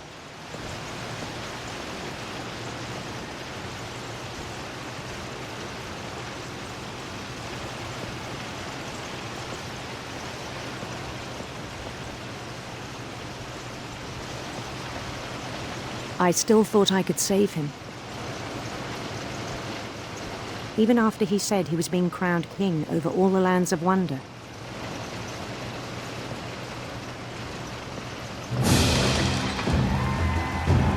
The palace would be packed with his companions.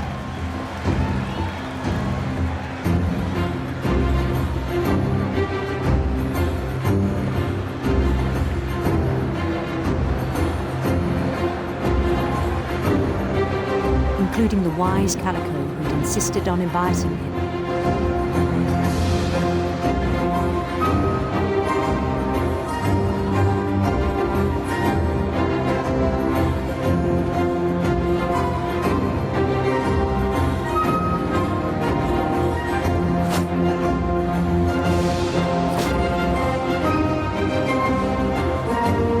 His queen waited, holding his crown.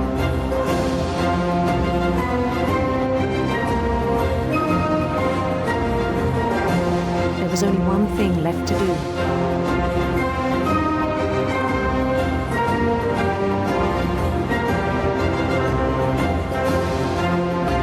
Bend down his head.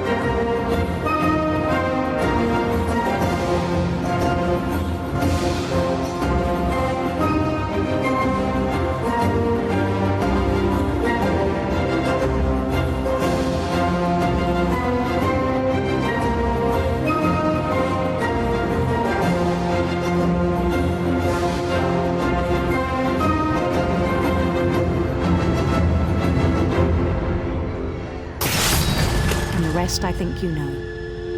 Mrs. Finch, your son was a kind man who will be missed by all of us who knew him.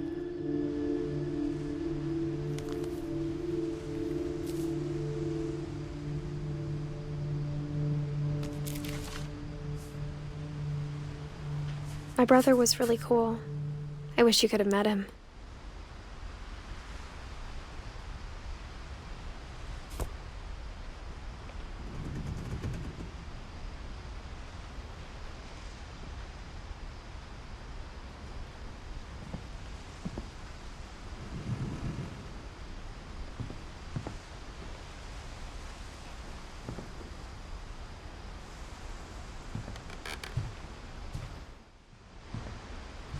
Louis and I spent a lot of time playing games together, but he was surprisingly bad at them. He died a lot.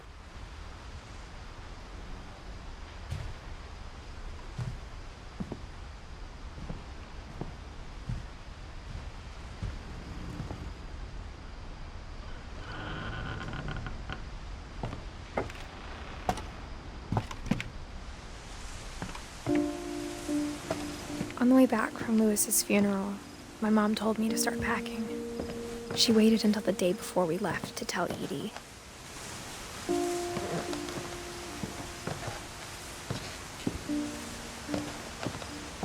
I'm not sure if she wanted to make it easier or harder.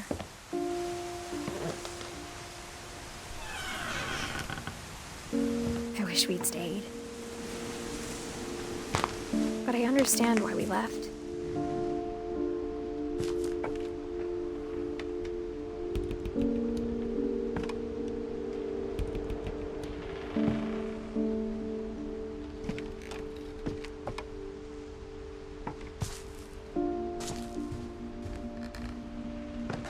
My mom ended up leaving everything behind.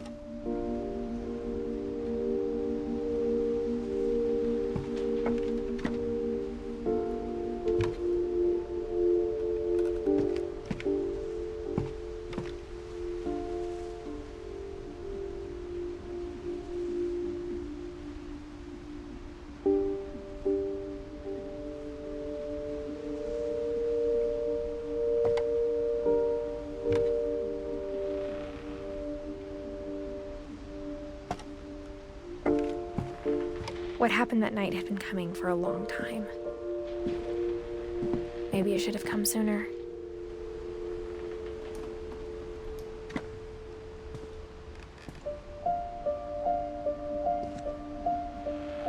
But it had to end one way or another. All that's left now is to tell you about that last night.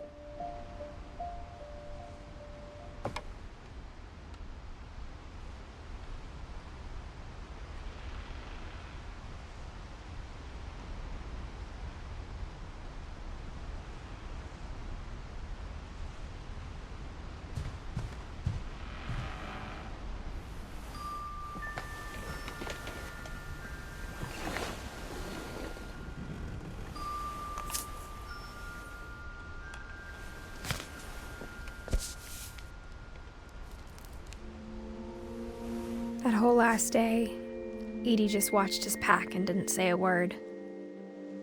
Until supper, when she raised her glass and said, "To our final night together, and all our final nights apart." Grandma, you know what I said about alcohol. Some of your medications are very Edith, specific. I left a present for you in the hallway. Why don't you go open it? The grown-ups have to argue now. I'm sorry, you're right. We're all leaving tomorrow. Let's just enjoy our last... I'm not leaving. Edith, you're excused.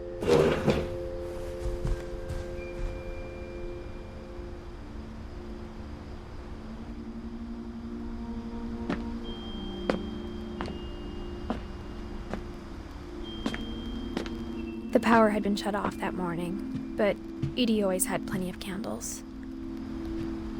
When my mom sealed the library, I don't think she knew about the other entrance.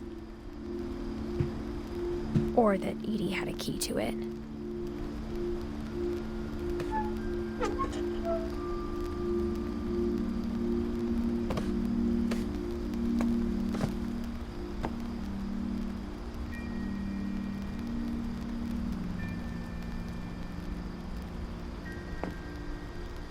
That thing you're afraid of isn't going to end when you leave the house.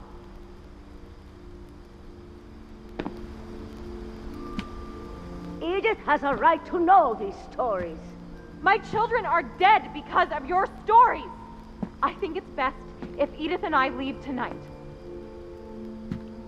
We'll have the nursing home send a van for you in the morning, okay?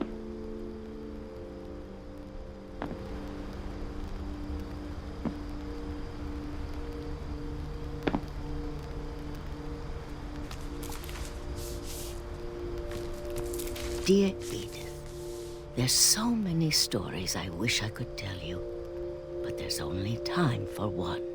This is about what happened on the night you were born. That night, the tide went way, way out. It was the first and last time I ever saw the old house aground. There'd been an earthquake out in the middle of the ocean. They called it the lowest tide in 1,000 years. God, it smelled awful. You know, I've seen that house every day of my life.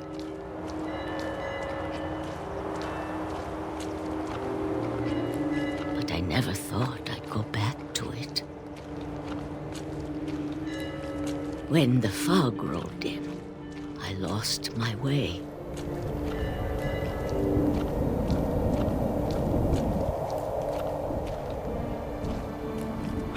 I got turned around.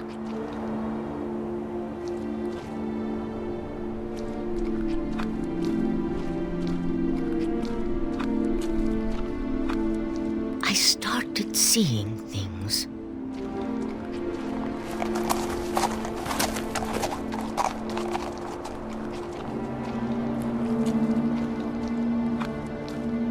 Things I'd forgotten had ever existed.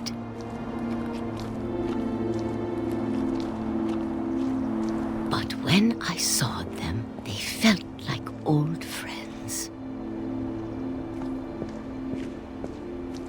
That night, a lot of things came back to me. Or maybe I came back to them.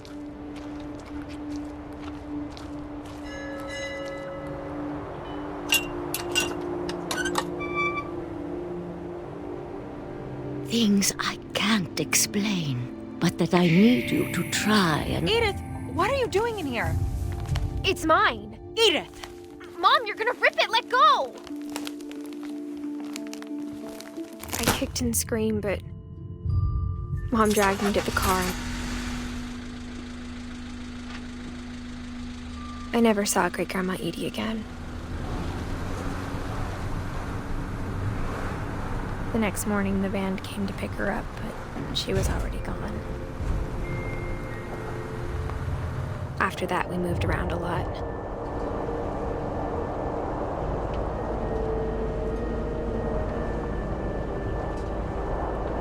We both tried to make the best of it.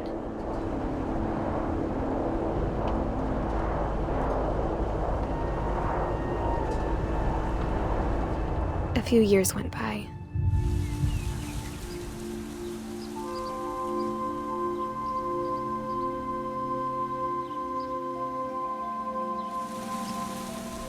My mom didn't like to talk about it,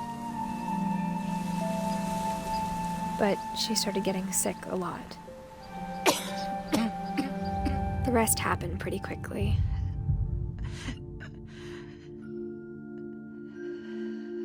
She got better for a while, and then she didn't.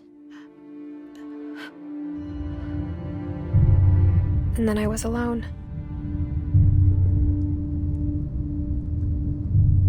The last Finch left alive.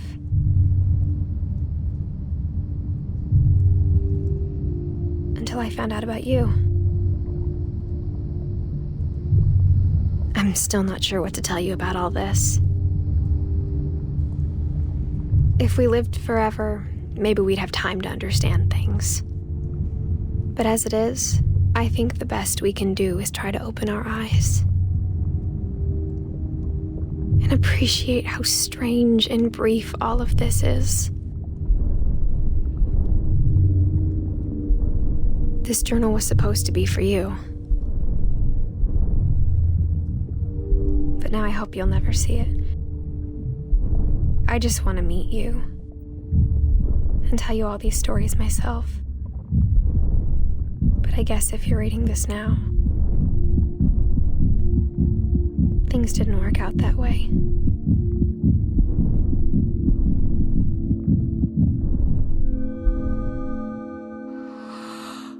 This is where your story begins. I'm sorry I won't be there to see it. It's a lot to ask, but I don't want you to be sad that I'm gone. I want you to be amazed that any of us ever had a chance to be here at all. Good luck.